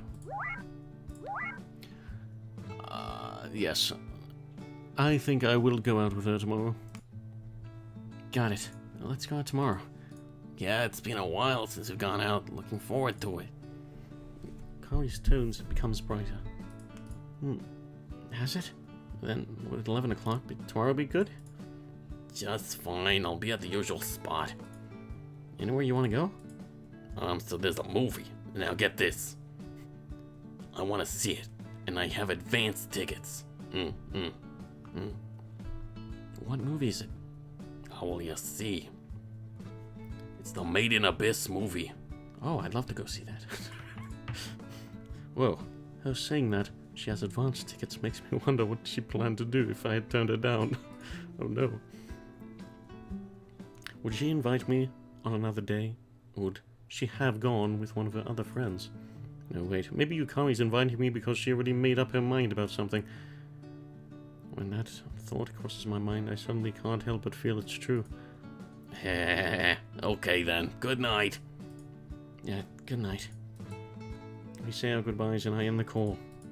Have to think of it, the last time we went out for some fun was at the Alpaca Kingdom. Even though we were seeing each other daily at school, weekend dates are something special. For some reason I feel calmer and breathe a sigh of relief. I'm really sorry, boss, but I'm going to try to move things forward tomorrow. Oh yeah, I need to contact the boss. Yes, hello? Oh, is this you, boss? It's me, Saiki. Oh, Kazuma. What is it? About tomorrow, I checked my schedule and there's already something. Ah, I see. Understood. Will you be fine by yourself, boss? Ha! I've had to do this quite often alone before. You took up a part-time job here. I'll be fine. I'm sorry. I even said it would be fine. No, it wasn't a day that was on your schedule to begin with. There's nothing to worry about. Okay then. See you next week. Looking forward to it. Good night then. Good night. My boss is a really good guy. Doesn't seem to be annoyed in the slightest, even if I turn down work. I want to repay this favor someday if I fall asleep with that thought in mind. What? We meet at the usual bus stop before noon. Good morning, Kazuma. Yeah, good morning. Well, let's go. I sort of want to do some window shopping first. Yeah, that's fine. The way we exchange greetings still feels strained. Regardless, we head to the shopping arcade. The scene before me is quite different from usual. To be more precise, the scene of an alpaca walking through a crowd is quite different. It's been a bit hard to buy fall stuff because of how long the summers have been lately. Yeah, you're right. Yukari peeks into various store windows. I'm grinning behind her, no, looking on with profound interest. Her neck dodges obstacles in front of her, swishing dexterously. Ooh. She dodges oncoming people with a unique four-legged step. Her fluffy fur makes me worry that it might get caught on something. I wonder how far that neck of hers would bend if she really tried. Her every movement has a mysterious charm, and I am completely taken with her. Watch out, Yukari! For whatever reason, her voice sounds like it's getting more and more pitiful. Feel bad for her. Exactly. Kazuma should just kiss the alpaca. Engrossed in looking at the clothes, she almost runs into someone, so I quickly grab her arm and pull her closer. Sorry. Make sure to look in front of you. Okay, you're right. Thanks. She must feel embarrassed at being warned like she's a child because her cheeks are a bit red. Hey, Yukari? Yes? You're really warm. I'm not sure how to explain it. It's probably the warmth of the sun seeping into a pure white coat. Why are you saying this? The warmth of the autumn sun is an affectionate warmth, a feeling like a mother's embrace. Kazuma, come on. Everyone's looking. I had a chance to touch this body once at her house. Once you experience that sensation of being embraced, nothing else is quite good enough. It's addictive. Kazuma, you even hear me? What? I look around to see what's happening after Yukari raises her voice in a way I rarely hear. Whoa, sorry. I leap back in a panic, feeling a heavy thud on my back. Hey, watch it! My bad. I'm sorry. There's a bystander right where I jumped. They shoot me an angry look before leaving. Are you okay, Kazuma? Yeah, I'm fine. Okay, then good. Yet the time I spent in paradise go off to. Answerless questions breed unrest, and unrest causes mistakes. I've learned from my observation so far that what I perceive in this world is not quite what everyone else sees. Same day, embracing alpaca would be quite nice. Very floofy. The reality I see seems to be different from what others see. Apparently, some things are not recognized as the same thing in both worlds, and I just can't get used to that. No matter how calmly I assess the situation, I cannot overcome that fundamental inconsistency. Oh, yeah. Do I need to be at the theater soon? Wow, it might be a bit too early for that. They've got drinks and coming soon posters there, right? Plus, there might be lines at the concession stand. Yeah. I face the theater and start to drag Yukari along, unable to look her in the eye. No, Kazuma, why? What movie was it again? I'm still shaken up from earlier, so I've forgotten what we were going to see. Sheesh, it's this one. I already have the tickets for it. Yukari shows me the advance tickets. Oh, is that right? Sorry about that.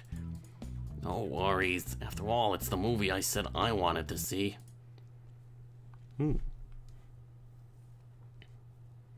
We buy drinks, as per usual. I got soda and Yukari gets iced tea. And hot dogs. Stupid hot dogs.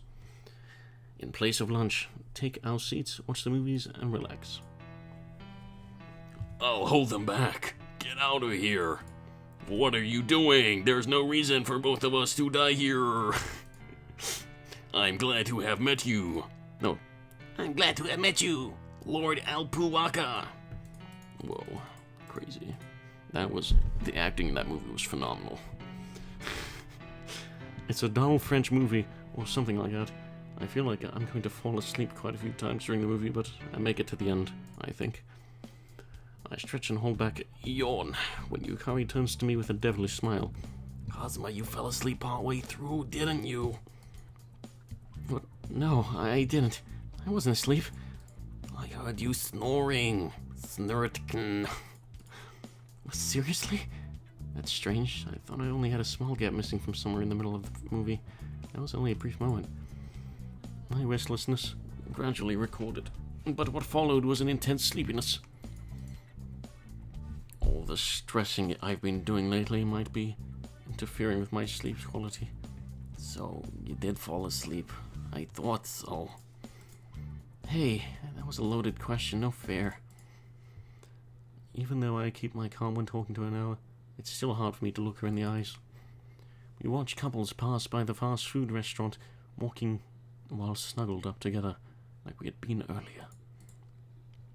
It feels like ages ago that we came here together during summer vacation after shopping for the school festival.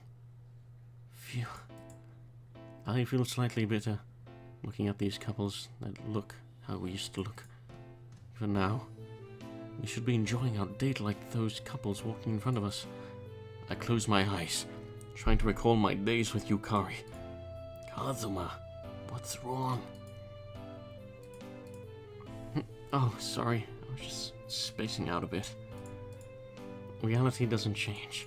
Because of that, the only way I can keep a conversation going is with excuses and lies. Really? Is that the truth? It does feel like today you're forcing yourself. The tone of her voice is clearly questioning me. I look at Yukari, prompted by the change in her tone. She's staring straight at me. Yukari is worried about me, just like she always has been. Her earnest eyes rob me of my words. It's not just today. It's been like this for a while, hasn't it? You noticed? Of course. You're the person I love the most, after all. You're really something else. She knew, but didn't say any more than necessary. She extends her arm gently to me. Well, you don't need to force yourself to tell me, but I do want you to tell me if there's anything. I am, well, worried, actually. Her voice becomes increasingly meek. She's nervous, and her body is stiff. You also fell asleep during the movie. She's probably equal parts concerned and anxious. Anyone would be able to tell if someone close to them was acting strange. I can't imagine I could stay calm either, if our position were reversed. Yukari. What? I understand. She's thinking about me. She saw through me easily, and now she's trying to support me. I believe I shouldn't be making my girlfriend feel worried. Thanks. This time, instead of thinking up a storm with my eyes closed, I look straight at Yukari and speak to her. Regardless of how different her appearance is, some things don't change. Oh, but if it's something you can't tell me... Something you can't tell me, then... You don't have to force yourself. I'd love to see a story like this where the couple has a strong relationship that they are just immediately honest about the problem. Yes, you are an alpaca now. I do not know how to feel about it. Ugh, hiccup. Oh no. I know, everyone has things they don't want to talk about and things they can't say. If you're always worried about others, you get exhausted. I regain some composure by cooling my head. Do you have them as well, Yukari? Things you don't want to talk about? Me? Well... It feels like things are moving a bit closer to how they usually are between me and Yukari. Oh!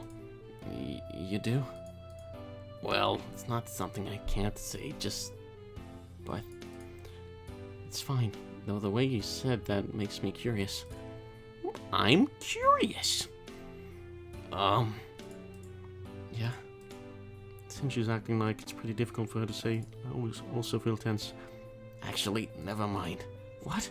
You can't stop there after coming this far. Now I have another thing to worry about. Are you trying to make me space out even more?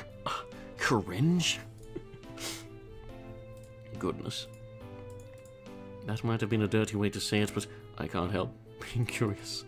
The way she cut off there also just makes me curious. Okay. Ugh. My head is hurting.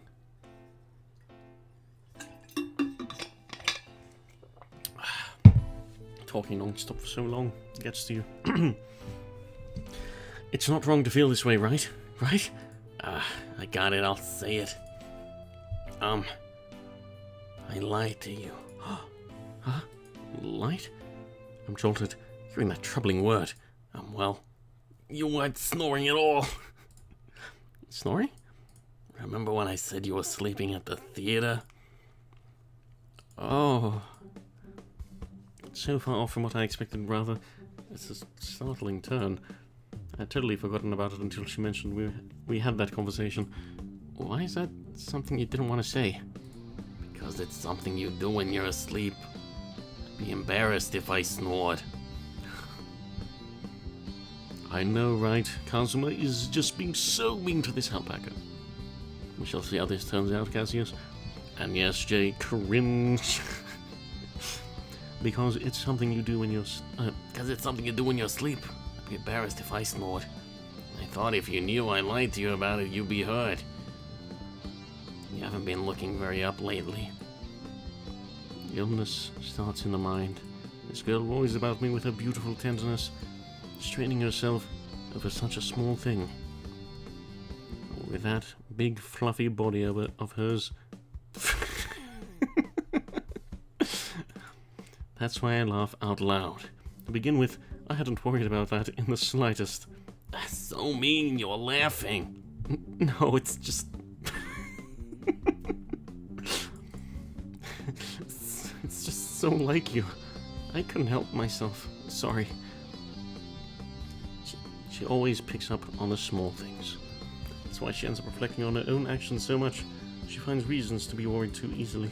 That kindness, that's the Yukari I know. You finally laughed. Hmm?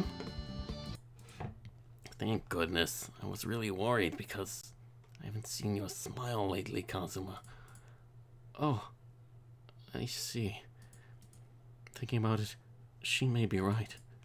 Facing this all alone, giving up by myself and only believing what I could see in front of my face, I could still laugh like this. Reality has been overturned just like that. I wouldn't have been able to do this by myself. Can you tell me what was bothering you, Kazuma? Yukari is hesitant to ask me. Oh, well... Right, the problem isn't solved yet. The fact that I'm talking to Alpaca still hasn't changed. I have no idea why. Honestly, I probably should have told Yukari about this right away. However, Yukari, please listen and don't get angry. Okay. I can't say it now. I'd still like to think a little about what I should be doing. I feel ashamed with how I've acted up until now because Yukari has been thinking about my feelings. Why would you get... Now, tell her already, you fiend. She's had me in the mind, so what have I been doing up until now? To so easily take this hand reaching out to me after making this observation log of over 100 cases, which is really nothing other than me speaking ill of her. That would be just too convenient. I haven't even collected myself yet. So, before that... Okay, I understand. I haven't finished yet. It's true that I have no idea what's going on, but... I quietly listen to what Yukari is saying. I was just worried that you weren't feeling well, so I'm satisfied for today by just seeing you smile. If you say you can't tell me the problem yet, I'll wait. I'll wait until you're ready to tell me. I know that she's probably incredibly curious after only being told bits and pieces of it, but even so, she says she'll wait. I feel a bit like I'll be indebted to her for the rest of my life. Thanks. Well, we should be going. I stand up without waiting for her to answer, feeling a bit embarrassed. Kazuma, wait. I reluctantly slow down, but I still can't look at her. No. It isn't because I'm trying to avoid the reality of Yukari still being in Alpaca, but because I am just slightly embarrassed. But because I am just... okay. It was a lot of fun today. I'll see you at school tomorrow. Yukari runs off by herself to the bus stop after saying that. I miss my chance to say goodbye and stand here watching her head off. Oh, I guess Yukari really is Yukari. No, rather, it's more like I'd never noticed up until now, and it's always been like that. Ever since her appearance changed, I focused only on seeing that, and I forgot to see her for who she is. The problem hasn't been resolved yet, has it? Even so, I do feel like it's becoming a little bit clearer. I look up at the budding twilight stars. Will it be a clear day tomorrow? It probably will be. I head home with light steps as I think about that. Come on, Kazuma, you have to tell her. Oh, okay. He's got this. Wonderful. I finally feel like I can take things in with a clear head. I'm finally able to think that even though she looks different, Yukari is still the same inside. I'm finally able to think that, even repeating things. Morning. Good morning. Oh, good morning. It's been a while since you two came to school together. Shinozawa speaks up after noticing us. Honestly, I was worried you two might have had a fight. I see. So there really was some distance, relative to where Yukari and I usually are. I realize that once again when Shinozawa says that.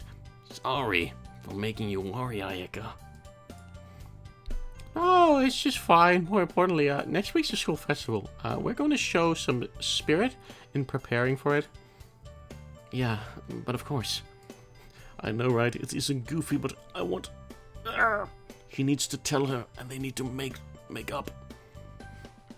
The girls have a bunch of maid lessons this week, so try your best too, Yukari. Maid lessons?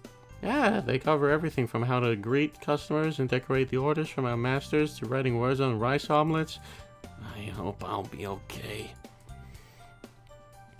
So she's trying to pound in everything they do in a maid cafe into 1 week. Those poor girls. I'm confident though. Although Yukari never appears to have confidence, she has the determination to do things properly when she puts her mind to it. You'll be fine, Yukari. Just do your best. Yeah, I'll try. The bell rings and we head to our seats. Observation log 102, class 2 math. Okay then, who can solve this one? The teacher writes a poem on the board and looks for raised hands to answer it. However, not a single hand is up. At this age, it's embarrassing to raise your hand in the middle of a class. Furthermore, the problem given is that college entrance exam levels of difficulty. To give such a problem to us freshmen to solve, quite the cruel prank. Nothing good will come of our eyes meeting. I look down at my notebook. Nobody? Well then, Izumi, it's yours. The teacher calls out to Yukari. No. Okay. She stands in front of the blackboard, seeming to have that sense of surrender after being caught. Even Yukari normally speeds through these questions is having trouble making progress. Even so, she solves it little by little. I think this problem is more than enough to warrant filing a complaint. But it's commendable that she earnestly tries solving it right up until the end. After filling up about half of the blackboard, Yukari stops, and a bit of silence follows. Teacher, I don't know how to do the rest. Yukari announces her surrender to the teacher. This is all correct. Can anyone solve the rest? Me. The student who raises his hand is widely considered the biggest nerd in the classroom. What? If you knew, then why didn't you raise your hand in the first place? Or is it that he figured out how to solve it because of Yukari? Either way, I feel irritated by this four-eyed nerd. Okay. Kamakita, come up. You can return to your seat, Izumi. Okay. Yukari returns to her seat looking a bit disheartened. Pain. Shocked she couldn't answer the question, and embarrassed she had to say it in front of everyone, in front of everyone else that she didn't know. feels like both of those. It's not Yukari's fault. Actually, a teacher shouldn't be giving out a problem like this. I'll go comfort her later. She's probably bothered by it. Perhaps I should say that I understand how she's feeling. Up until now, I couldn't tell what Alpaca Yukari was thinking until I spoke with her. Yet today, I understand fully. By stepping back and taking a good look, I can see there isn't any change in Yukari's mood or behavior. There's no change, meaning this observation case log of mine has absolutely no point whatsoever. I don't need this log. I throw all of the observation case logs out of my mind. The bell rings, and with the teacher gone, the room begins getting rather noisy. Looks like math period ended pretty quickly while I was thinking about all this stuff. Oh, whoops. I need to go to Yukari. Hey, nice job. Oh, Kazuma. As expected, Yukari looks downcast. Well, ordinary people probably can't tell by looking. Yukari tends to hide it when she's feeling down. In fact, she's smiling right now, but I can see that shadow hiding deep in her eyes. Man, what's wrong with that teacher last class? Giving us that college entrance exam question? Yes, but I should have studied more. I need to be able to answer that during entrance exams. I'm just saying, we're not ready to take the test yet, so there's no way we could have solved it now. But Kamakura did. Don't compare yourself to that egghead. He should have just had his arm raised from the get-go. Hey now. Yukari never speaks badly about others, yet there seems to be a lot she wants to say that she keeps to herself instead. She doesn't express it often, or rather, she doesn't express it at all. So I'll express it instead. Up until now, I've always had those different roles. That feeling is coming back to me. Kazuma, next class is PE, so I'm going ahead to change. Okay, yeah. Sorry to hold you up. It's fine. Thank you. Yukari looks back and says thank you right before she leaves the classroom. Seeing her smile makes me feel better too. Alright, guess I'll do my best in PE too. The boys are once again doing long distance running. I really would like it if they at least wait until October when it's a lot cooler to start doing this. Just getting moving makes me start sweating buckets. Ugh.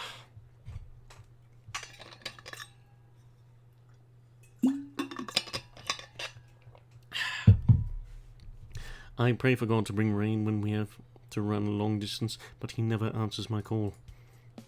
It looks like the girls are doing the high jump in the middle of the track we're running around. After they do their warm-ups and a bit of light running, they're now finally able to start doing the high jump. I look around searching for Yukari. It doesn't take me long to pick her out this time either. After all, she's an alpaca wearing bloomers. Oh my, the hair on her rear end is poking out. How lewd. Oh my gosh. It looks like she's noticed. She's fixing the hem of her bloomers by herself.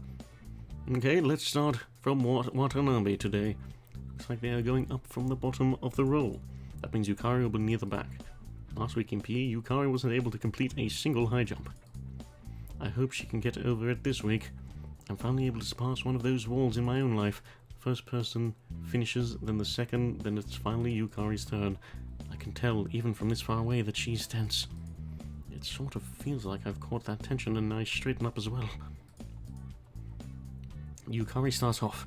It looks like she's coordinating her steps to match up to the moment she jumps. 1, 2, 3, and jump! By the looks of it, that's a pretty decent takeoff. Seems like she'll make it, right? Yes, she should. Yukari's body lifts up and goes higher and higher, a beautiful curve that doesn't appear to be way down. It's at that moment when it seems as if she sprouted wings that Yukari's body passes completely over the high jump bar. It all happens in just a brief moment, but it will be forever burned in my memory. After flying over, she just lets gravity do the rest. Yukari falls down on the mat. I want to start clapping, but I remember that I'm in class right now. If I was a girl, I would go up to her and applaud. I feel a twitch that makes me want to do that right now. It really doesn't mean much of anything to the other students that Yukari is able to complete the high jump. However, I can see how satisfied she is just by looking at her face. Oh, it's adorable. I'll congratulate her later. She'll love it. Yo, hey, Psyche, you're oogling Izumi too much. Actually, unless you start running right, you're gonna get yelled at. It's fine, it's fine. The teacher is gauging the time, so he doesn't have time to watch us. I tell you. Hey, what are you guys blabbling about? See, I saying he doesn't have time to watch us, really? 5 more laps for you guys. Stupid voices. Gah, this is all your fault, Seiki. Thus, on the other side of Yukari's successful high jump, I am forced to run the grounds for all eternity. Another 5? Please, no. How many yards do you think one lap of these grounds are? Because I have extra laps, I don't finish running until after the bell. Dang. Ugh. We spend a lunch period peacefully hidden away together. Actually, I woke up early to make her lunch as a sort of an apology I woke up early to make her lunch as a sort of apology for up until now. Yukari eats it happily. Kazuma's rice omelets really are the best. You do love your rice omelets. It's bliss to have your favorites. It means you can make it through, even if bad stuff happens. Was there something, a bad thing? Not today, but I was a bit annoyed that I wasn't able to do the high jump in PE. That's why I ate my rice omelet and practiced hard. Is that so? Because of that, I was able to do the high jump today. Oh, yes! Not like we didn't see that. So she was able to do the high jump today because she practiced extra hard after all. Yeah, I watched all of it. What? You were watching? She didn't notice. Remember how I had to run until the bell? That's because they got angry that I was watching you. So, that's why. I'm sorry about that, since it was my fault. What are you saying? I watched because I wanted to. I do feel bad about getting my classmate caught up in it too, though. Wait, what? Oh no, sorry. I do feel bad about getting my classmate caught up in it too, though. You did well. I rub Yukari's head as I say that. Her expression seems to say it tickles, but she doesn't fight back in the least. She may say random stuff like that, but she still loves being praised. Feeling the warmth from her fur, I'm about to embrace her again, but I hold myself back with the power of rationality. Well, it's about time to start the surprise event. I went ahead and purchased dessert from the school cafeteria. What's more, they were selling a new flavor of jelly. I mean, they call it new flavor, but they're probably just doing market research. I peel off the lid and give it to Yukari. Here, dessert. It's a reward for you trying so hard, Yukari. Whoa, thanks. She brings the jelly to her mouth. She smiles without a shred of suspicion. The moment it enters her mouth, her smile freezes and her expression gradually becomes sour. Kazuma, is this? Yeah, new item in the cafeteria. Oh, not that. What flavor of jelly is this? Yep, it's okra jelly. The slogan for this is, "You'll beat the summer heat." I told you that I hate okra. Yukari gulps down all of her tea with tears in her eyes. That's why, actually, it's not good to be picky. So I'm trying to figure out ways to get you to eat okra. Well, you're trying to help me get over my dislike of okra? Sorry, I never noticed. Thanks. I'll keep trying because I don't want to be able to... I do want to be able to eat it. I said that because it sounded fair, but I just made that up on the spot. Yet she accepted wholeheartedly. Of course, it's not a good thing to be picky, so we'll just go with that. I thought her tastes would change after she became an alpaca, but that doesn't seem to be the case. Alpacas also have things they like and dislike. I'll bet not all of them like grass. I'm not sure if I could count okra as a grass, though. Still, I guess I really will try to look for a way to get her over her distaste for okra. Oh, second me stretch.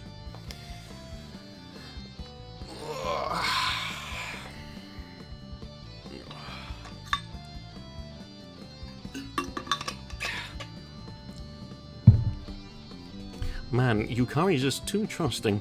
If I'm not careful, she'll be tricked by some bad man. I mean, it's fine if I'm not just always by her side. Alright, it's about time to head back to class. Gotta make it through the afternoon classes, too. Yeah.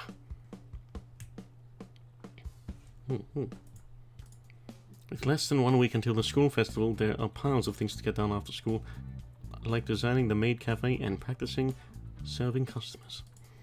Normally, you're only allowed to stay up until 6 p.m. at school, but we're giving a special exemption to stay up until 8 p.m., right before the school festival. The girls practice greeting customers, and the boys are building signs and upholstery. I'm fine since I'm in the home club, but the guys in the other clubs are having to run between doing the class program and their club program. That'd be a lot of work.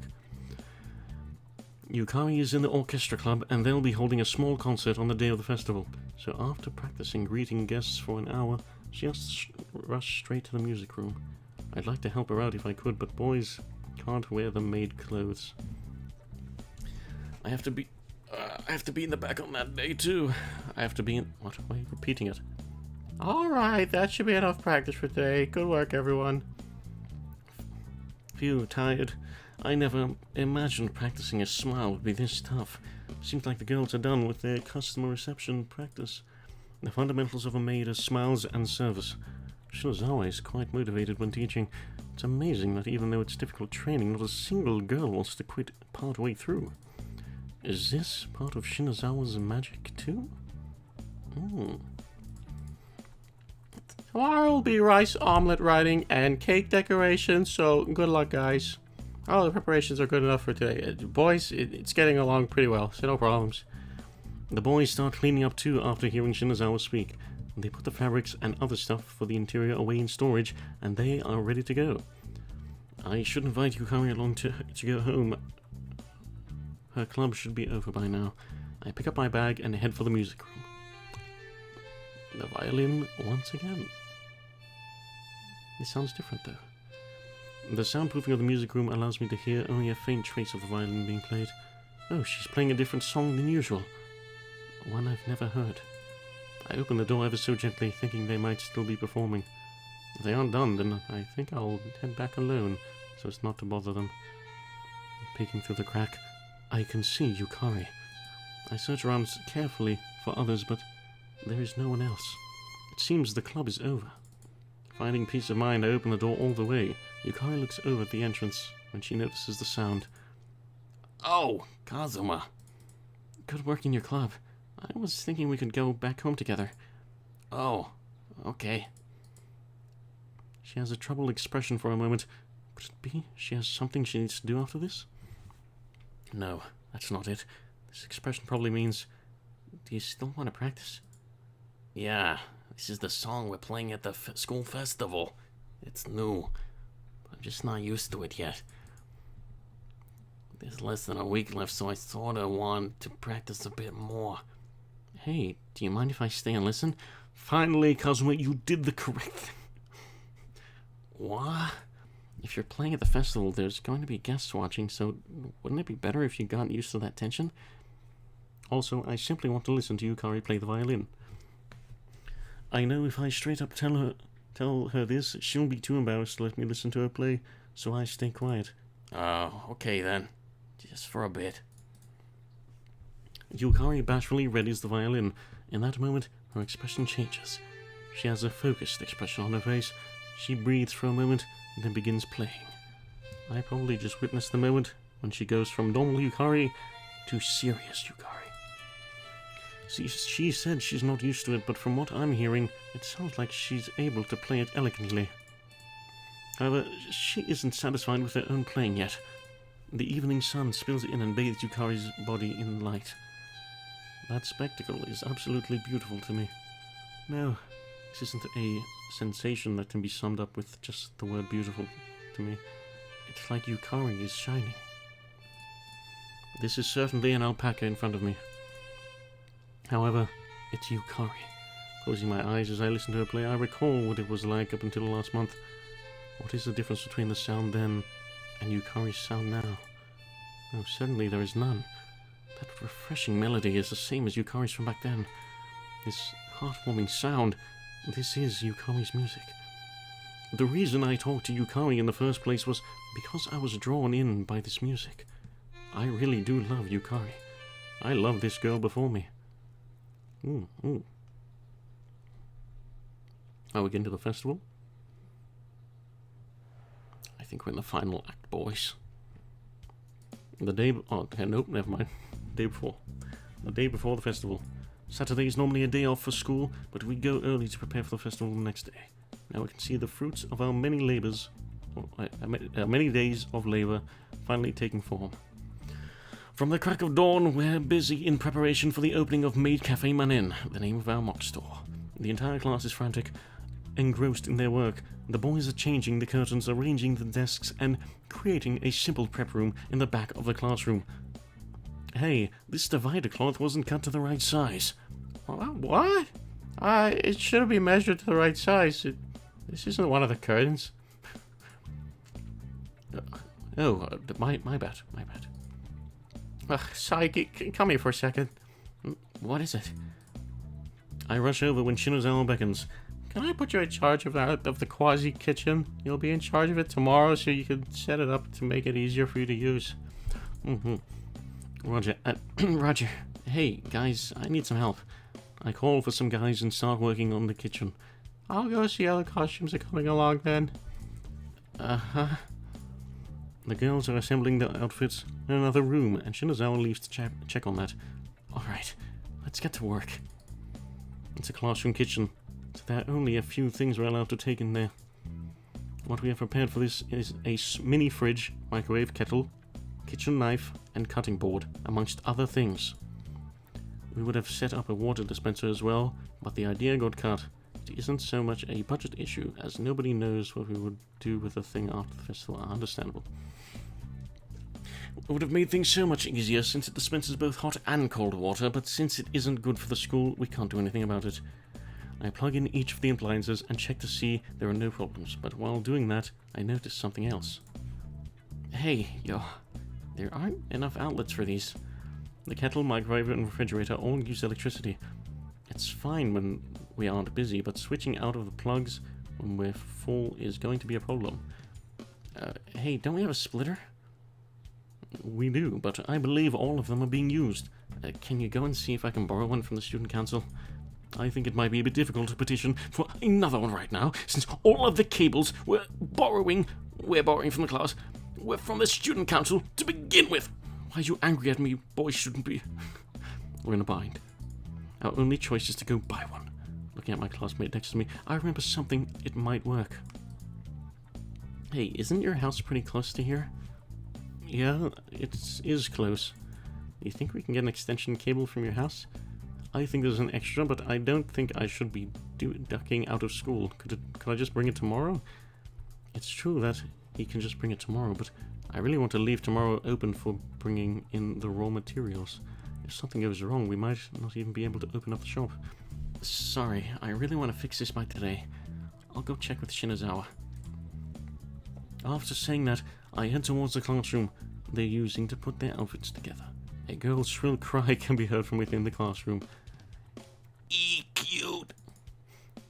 Isn't this skirt a bit too short though? Why, your legs are slender, so I think it's just fine. Show them off to the boys. Oh my gosh. They seem to be really into it. Oh, this. Wouldn't it be really bad if I open the door? The girls are in the middle of changing right now, so I would be treated like a criminal if I were to go in while I ponder what to do. Oh, Kazuma. Yukari exits the classroom. Oh, she's not wearing her maid outfit. Well, I'll look forward to that tomorrow. I want to see the human Yukari in a maid outfit, but Alpaca is fine too, I guess. Oh, whoops, can't forget why I'm here. Could you call Shinozawa for me? There's something I need to ask her. Ayaka. Okay, got it. 1 sec. Kai goes back into the room. Not long after, she brings out Shinozawa. What do you need? Yeah, so we're out of extension cables, you see. I was thinking of having a guy who lives close by go and get one. Oh, is that all? I just run out of extension cables, so I brought some from home.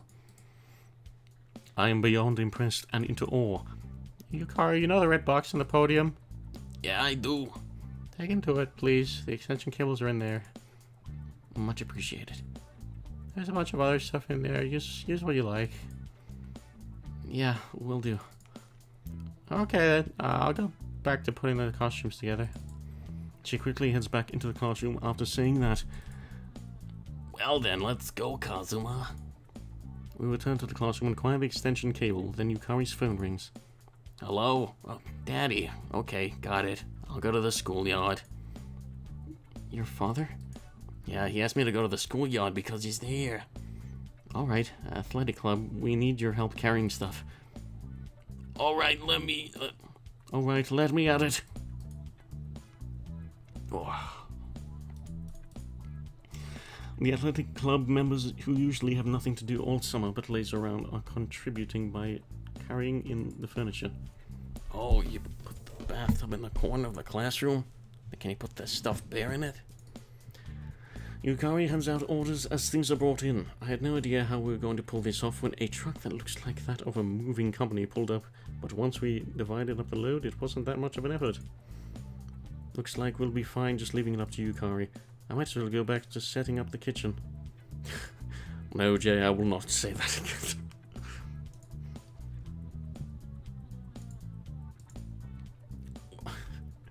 Well, this should be good. A gorgeous tapestry that decorates the wall.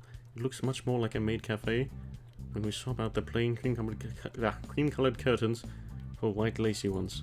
These incredibly luxurious decorations are a bit distracting, but at this point it doesn't matter. By the time the girls who are good at cooking finish the preparation for tomorrow's menu items, it is already starting to get dark outside. We're exhausted after having spent all day on pretty much nothing but preparing, but we're still in high spirits. We're going to make this work tomorrow. No question, my planning is perfect. Yeah, let's do all our best. Everyone speaks individually of how they all feel about tomorrow. Preparations for the school festival are done. Now there's just tomorrow. No matter how you slice it, tomorrow is everything. We're going to make this work. Seeing everyone off from the classroom, we turn off the lights and make our way home.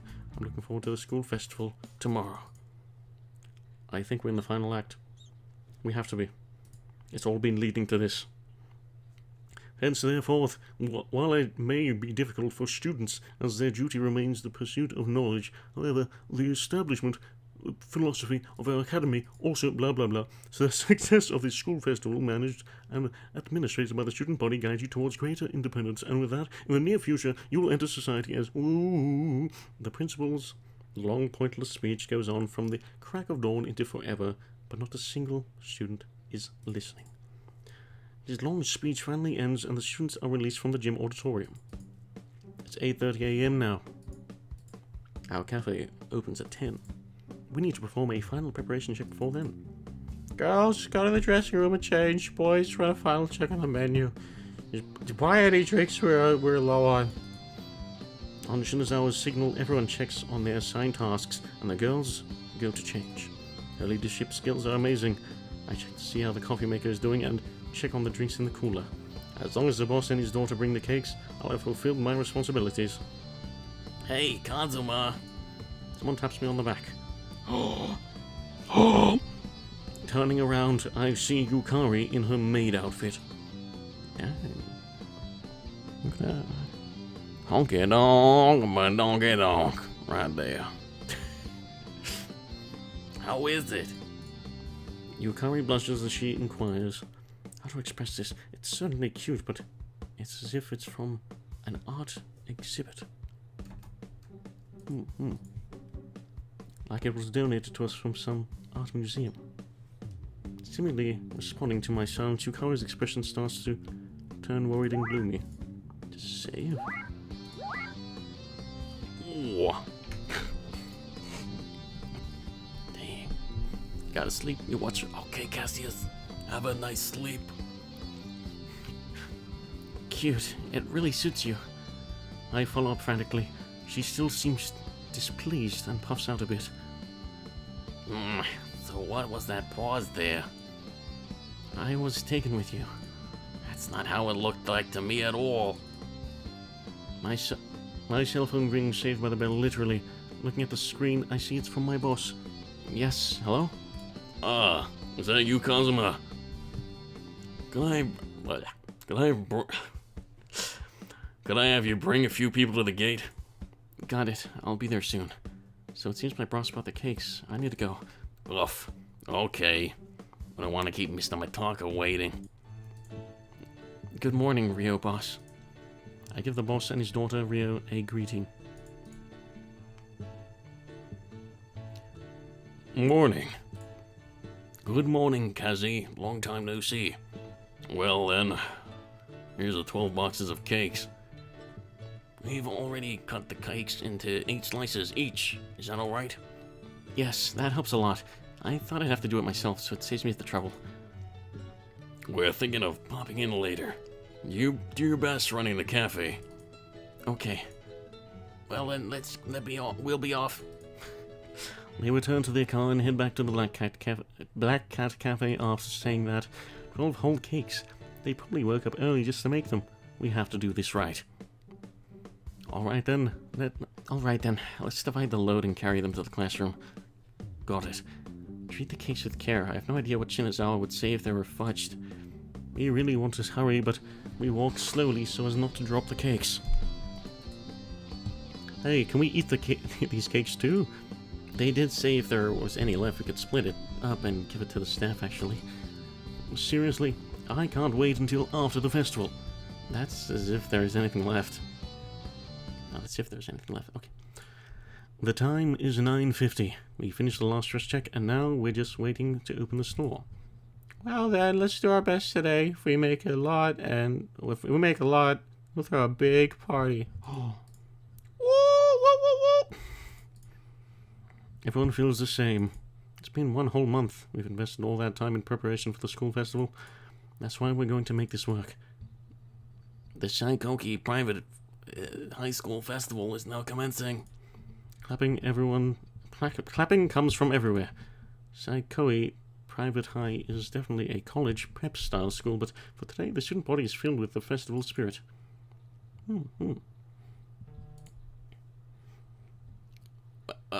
Welcome home, Master. Finally, our first master, has returned home to our maid cafe, Manen. The maids also are adding bright and shining smiles to the ends of their sentences. The back is all yours. Yeah, I got this.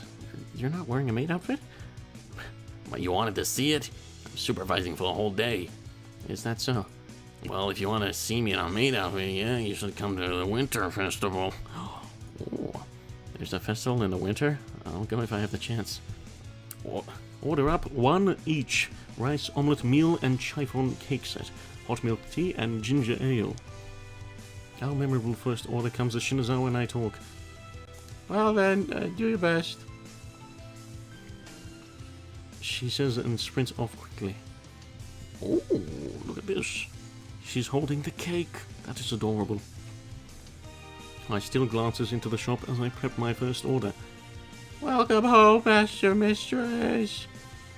No. Welcome home, Master Mistress. It's only been 30 minutes since we've opened and the seats are full. There's a line outside. It isn't just students, there are businessmen lined up outside the entrance too, as well as guys I could really only describe as giant man children. Even if this is the festival where there are a lot of non-student visitors, what is the meaning of this? Could it be? Hey, are you sure we should have spent this much on raw materials? I remember seeing the budget outline for this maid cafe. No, not a problem. This maid cafe is going to make money for sure.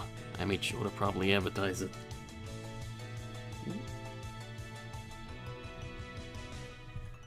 This is most likely the effect of her advertising. 1 second. Okay. I can see the grin on Shinazawa's face as she chuckles to herself behind the cashier desk. This has gone beyond impressive and into dumbfounding. She probably made a website and wrote about it on some maid cafe and school event forum. 2 latte art, order up. An order comes in as I think about that. Looks like I won't have any time to think to myself today.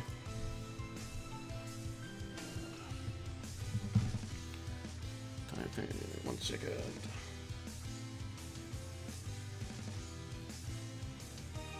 Okay. Pouring the milk into the coffee, I then draw one is a heart and the other is a rabbit. That should be good enough. I finish the heart, no problem, but I go too fast on the rabbit and the eyes end up a bit smooshed. Oh no. I am thinking of tossing it and starting on a new one then.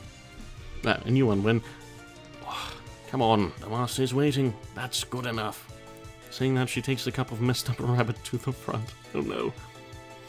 I'll have to drive out there, but only the girls are allowed to interact with customers. No. Shinazao would probably get angry if a boy were to go out there. I give up on running her down and start working on the next order. I'm still a bit worried, so I peek out.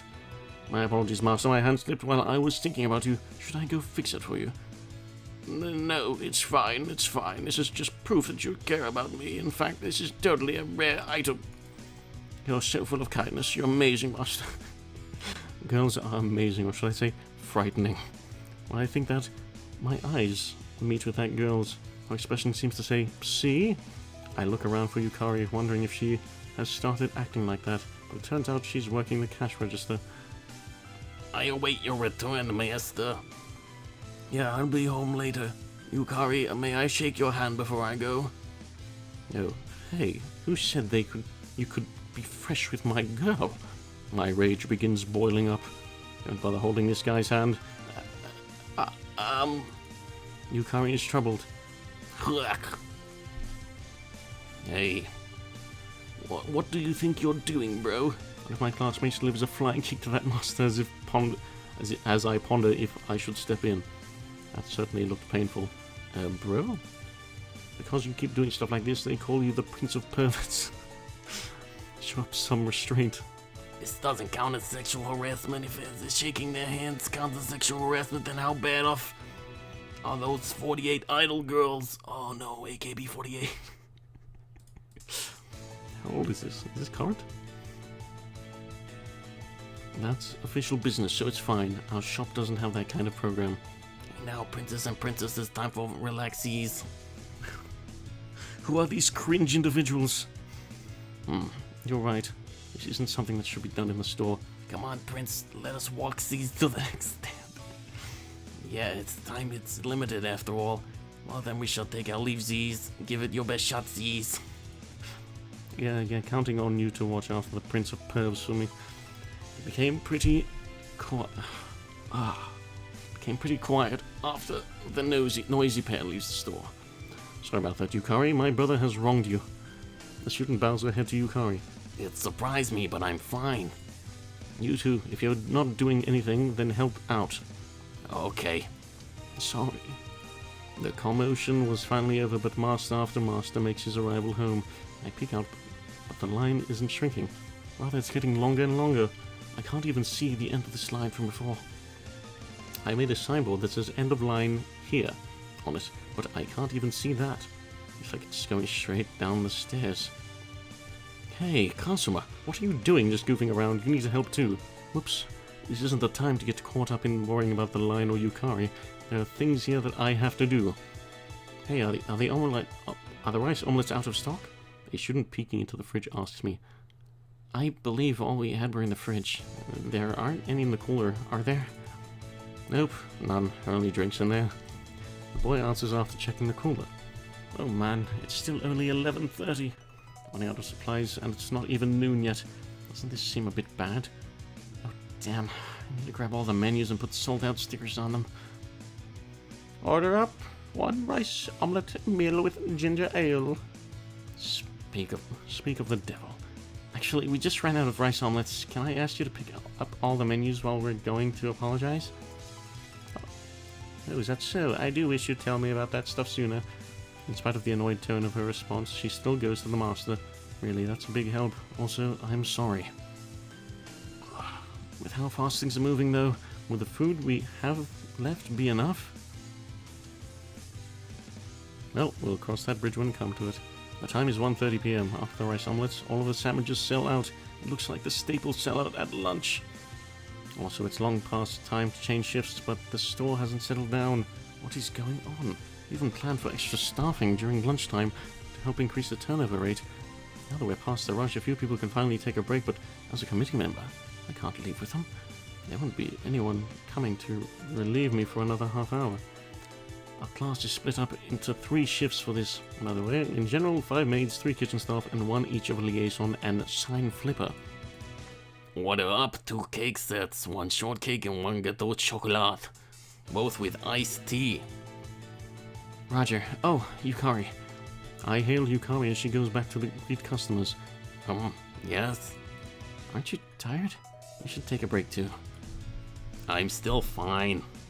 The other 2 girls just took theirs, so I'll keep going a bit more. I see. Don't push yourself. Yeah, you too.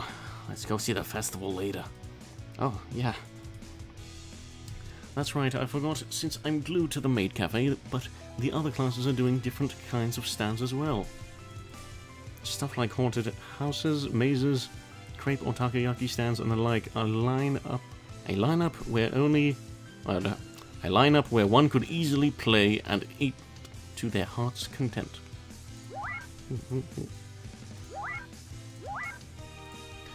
I'll go see them with Yukari later. I feel like I can put up with a bit more thinking about that.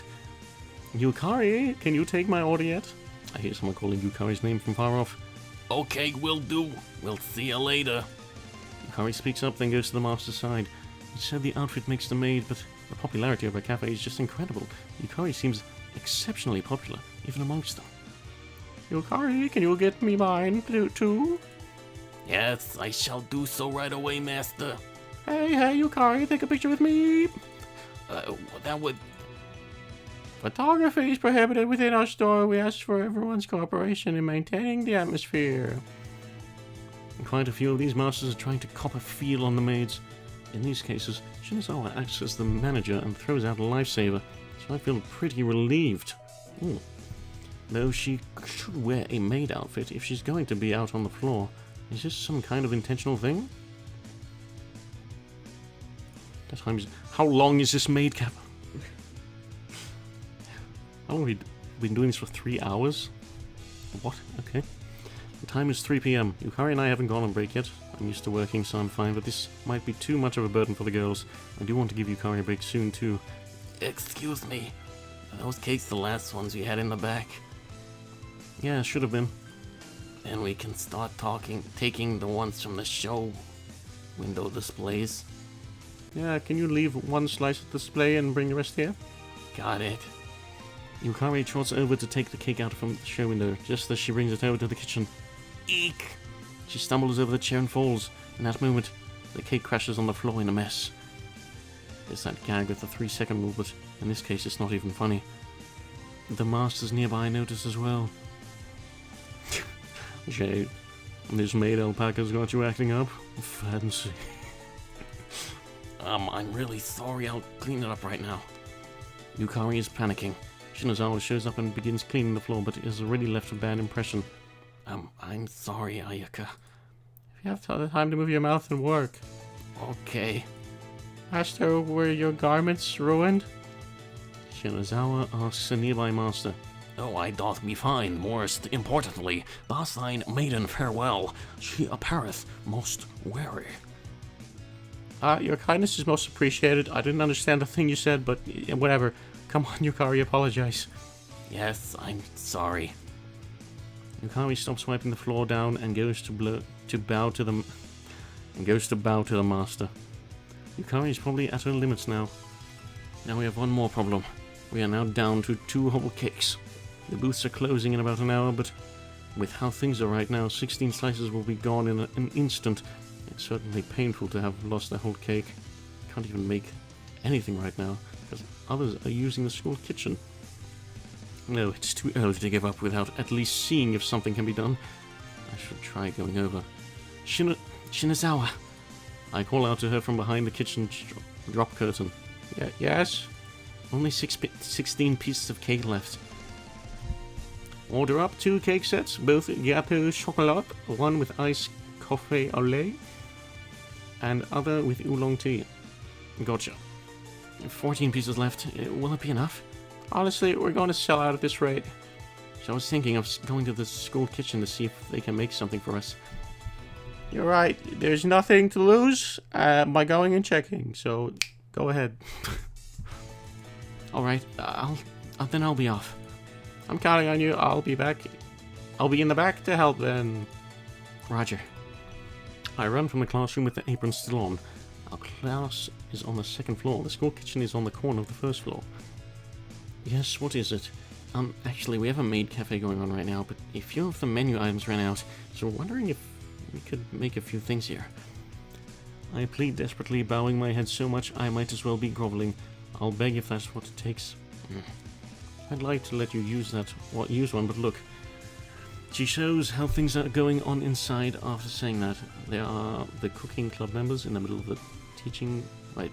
There are the cooking club members in the middle of teaching children how to bake cakes. I search around to see if there are any available open spaces, but they're all filled up. We're in the middle of a lesson, so nothing will be available for a while. I see. Sorry about that. No, sorry for bothering you when you're so busy. After giving another slight bow, I return to our classroom. How about it? I made an X with my arms, breathing raggedly. Oh, good. What to do? I think about what we could do, trying to catch my breath. I hear something fall over from inside the shop.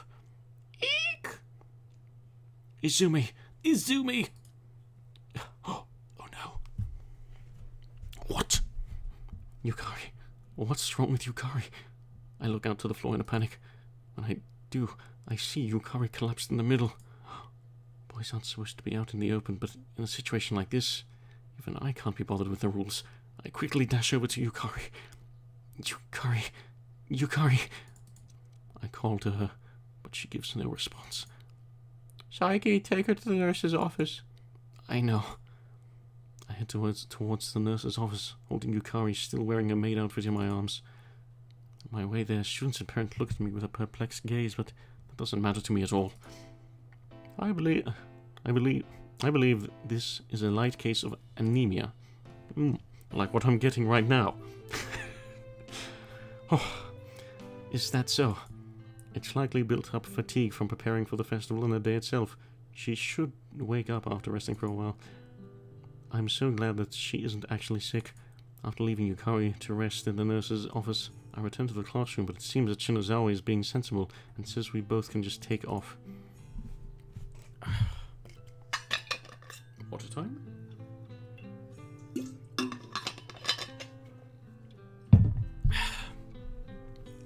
At the same time, Shinozawa is trying to get one of the more effeminate boys to wear a maid outfit. Is this her idea of replacement? I wonder. Regardless of the reason, I'm glad I get a break now. I'll stay by Yukari's side until she wakes up. Well, I have to make my rounds, but if anything happens, call my phone and I'll hurry back. Understood. Damn. It's like we won't be able to look around the festival at all. Big dummy. I talk to Yukari as she sleeps. By the way, wild alpacas sleep in a strange sitting position with their head lowered, but right now Yukari is sleeping with her body beautifully stretched flat. She appears so human. That really messes me up. Just pick whether you're an alpaca or a human. Well, either.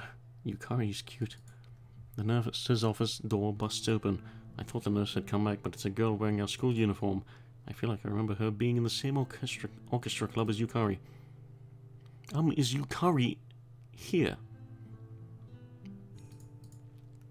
Julius maid outfit? Maybe down the road, we'll see. Yukari is still sleeping here. What's wrong? The orchestra club presentation is at 5 p.m, but Yukari hasn't come in yet. So I went to the classroom and was told she was in the nurse's office. The clock says 4:30. 30 minutes until the performance.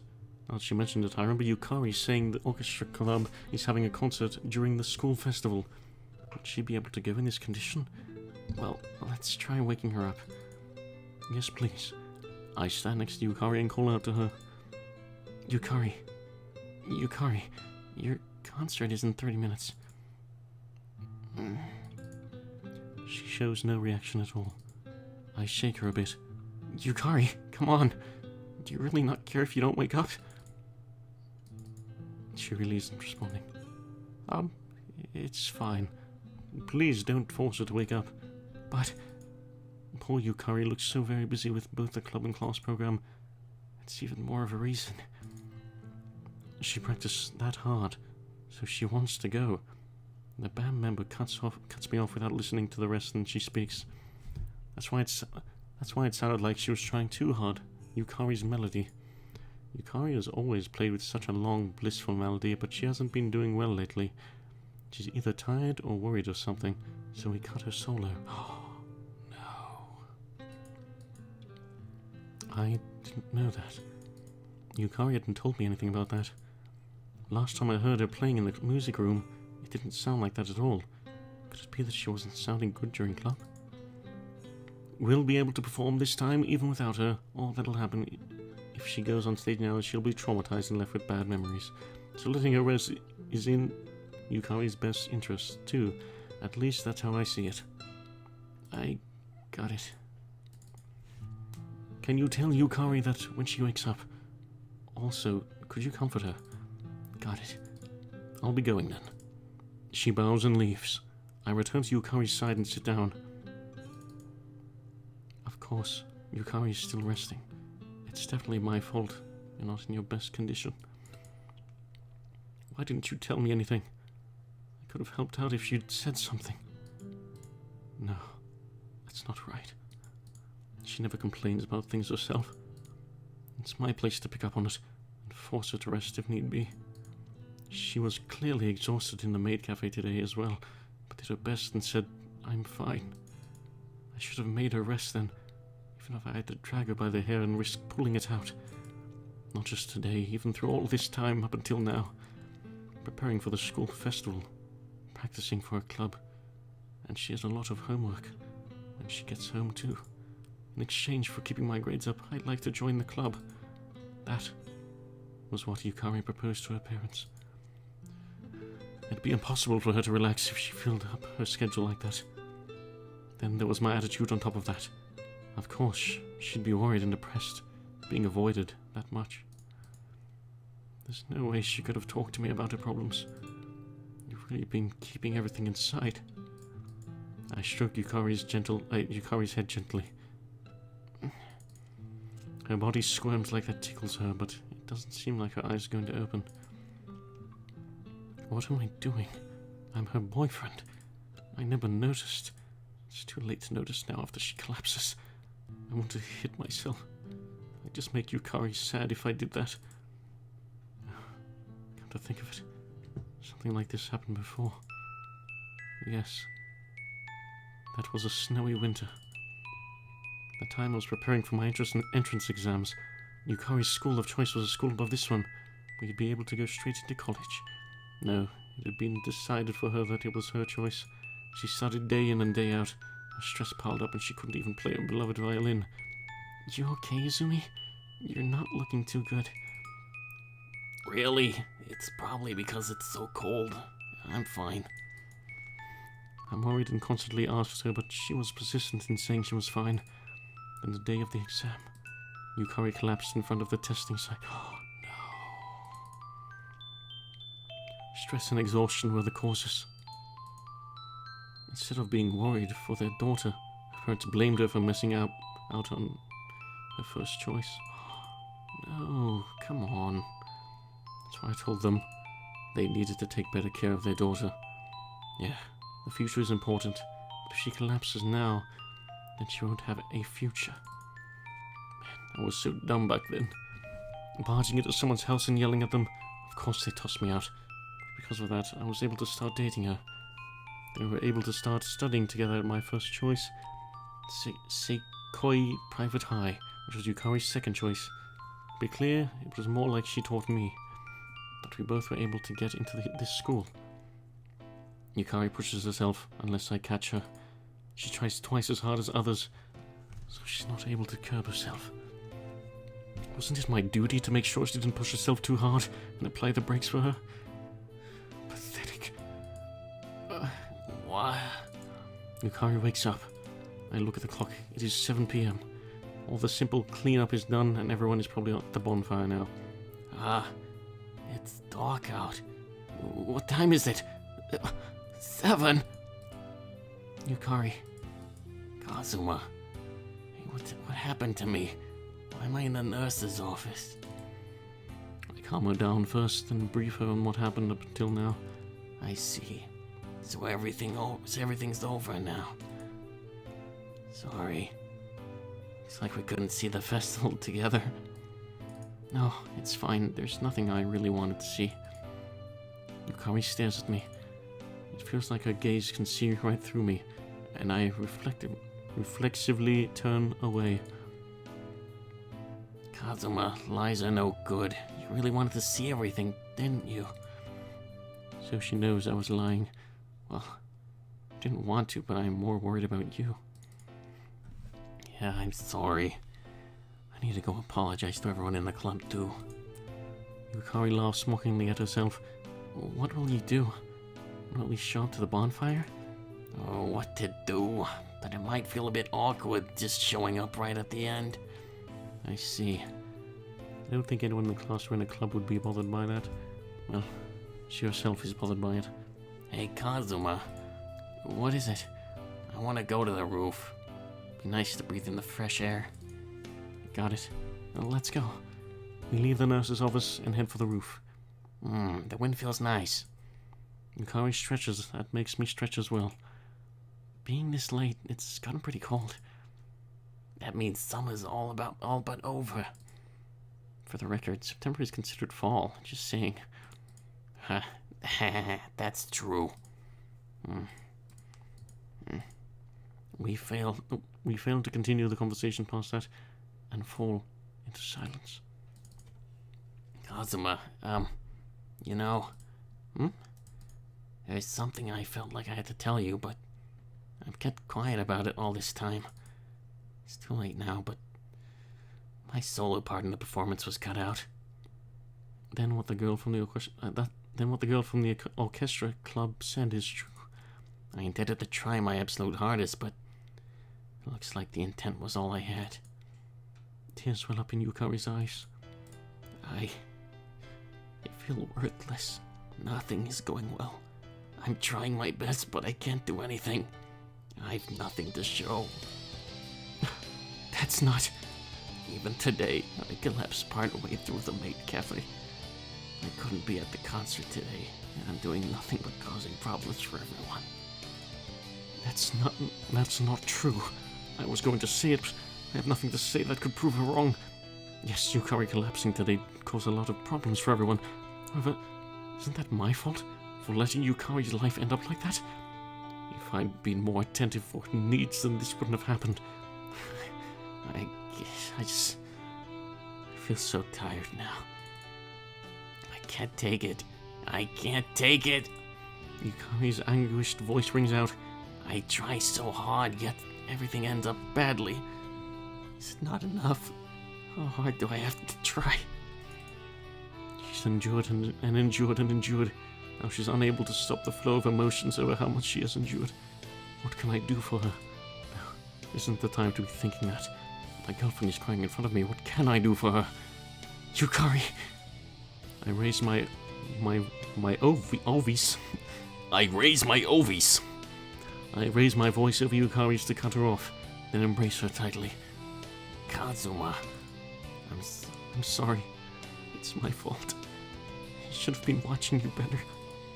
It's not your fault, Kazuma. I'm just worthless. She continues to blame herself. Everything I do is half-baked, and that's why I don't have a single thing to show for it. No, it's my fault for making you this worried. I have to tell her what it's been like for me up until now. But how? Bluntly, you look like an alpaca to me. No, if I tell her that now, it would just throw her into confusion and make her even more messed up. It's way too far-fetched an idea. She'd be the one who's crazy if she actually believed me. More likely, she'd think I'm wrong in the head and distance herself from me. Then how to tell her?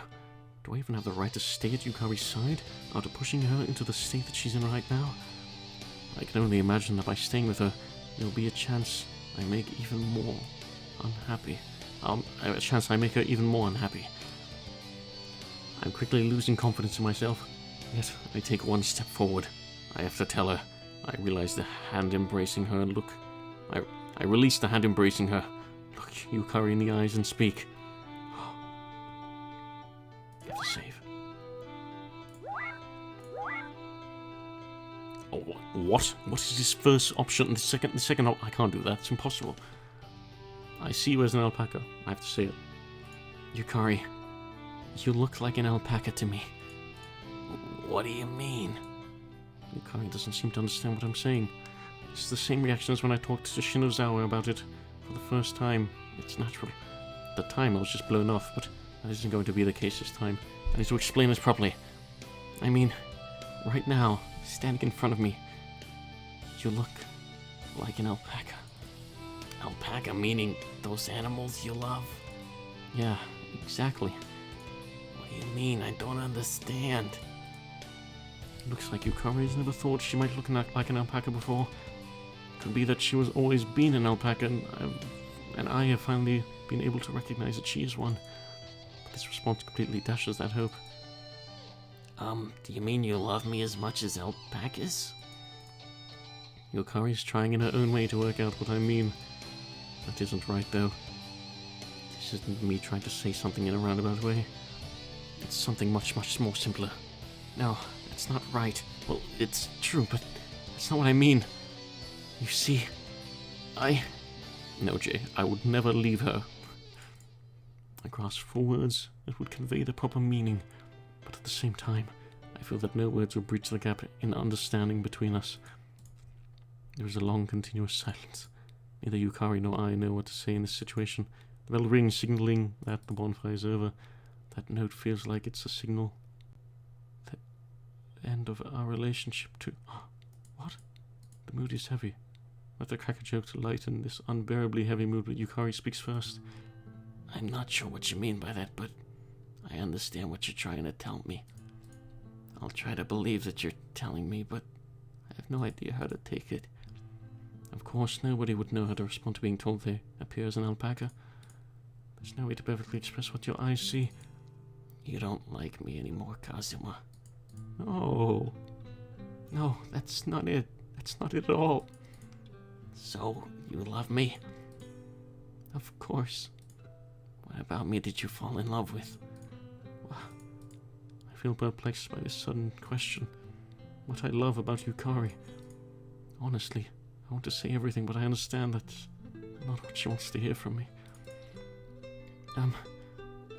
You make it seem like you can do anything, but you're actually working really hard in the shadows. Your kindness that puts the feelings of others first. You look so happy when you play the violin. I list off every good thing about Yukari that I can remember up until this point. Surprisingly, things come out in such detail when you think about each one individually. So am I different now from all that? What? It feels like Yukari has told me something very important. Everything that you said you liked about me, did I lose any of those, as I am now? No, not at all. You're still yourself. That's what I was thinking by myself this entire week.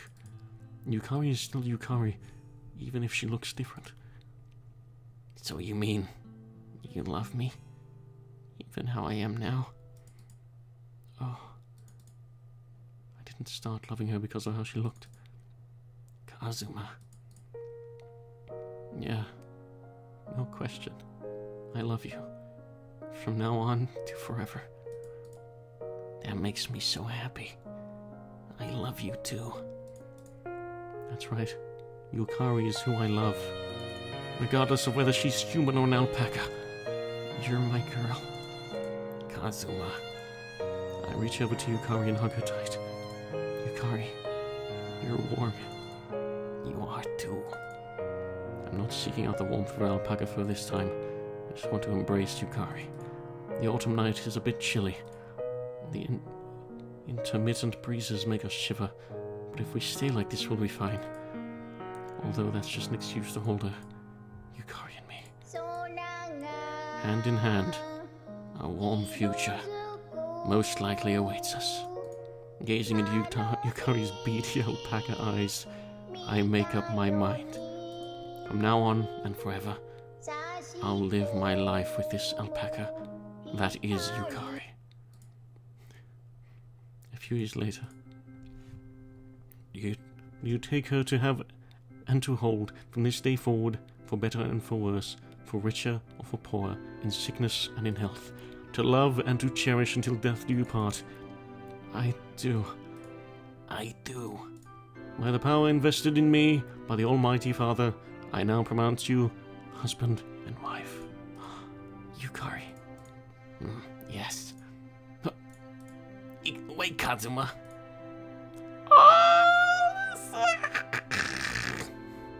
It's so cute!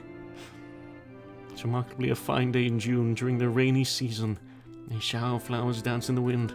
Friends and family are gathered out in the front of the church giving their blessings. Congratulations, Kazuma. Yukari. You look like a perfect match. Your dress is wonderful, Yukari. I want to wear one soon. Is there anything you have in mind, Ryo?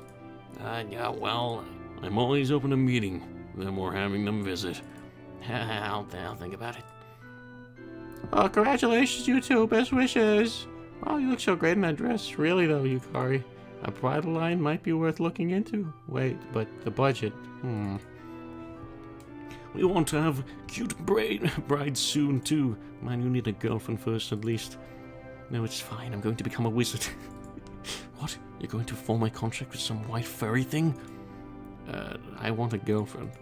This is getting depressing, so let's stop talking about this. Yeah.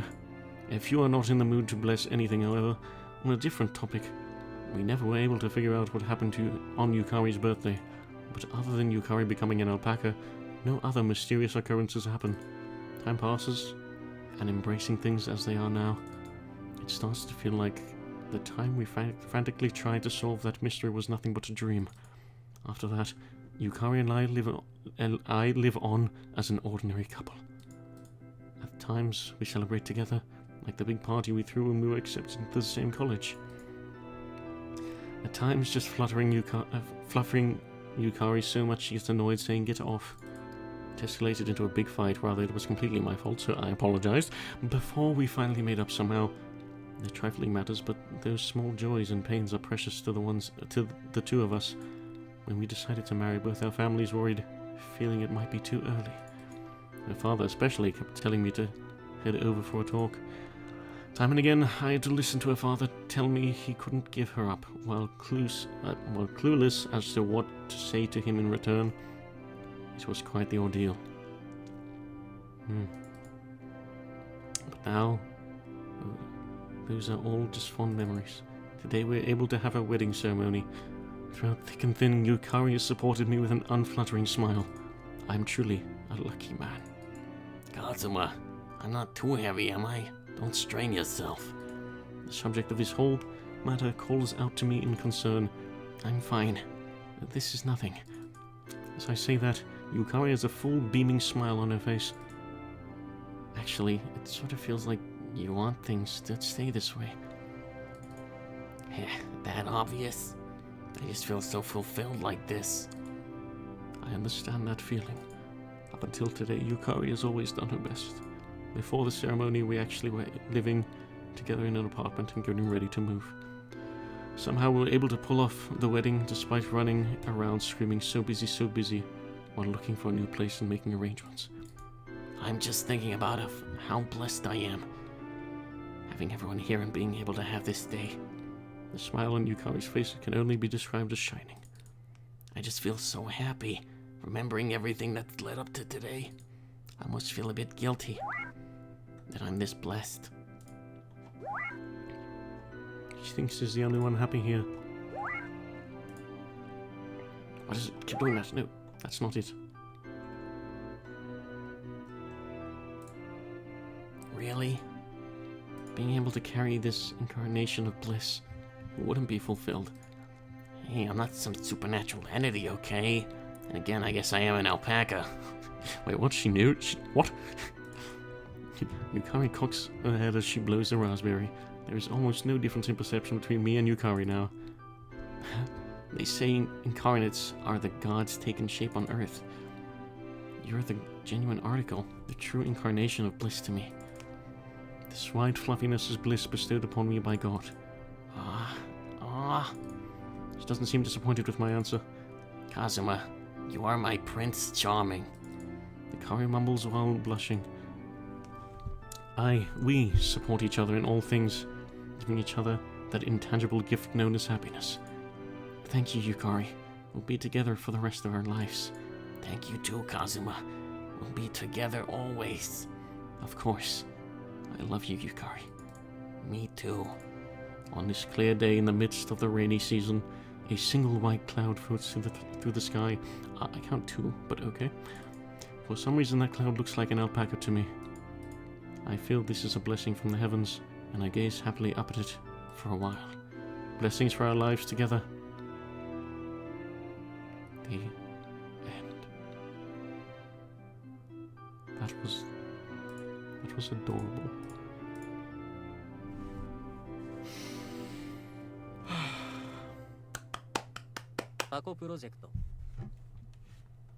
Wonderful.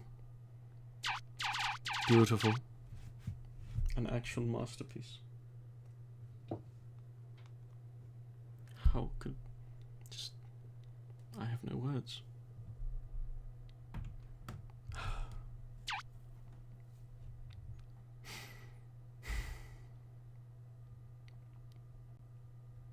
I don't think anything compares to this beauty. That was... my lord.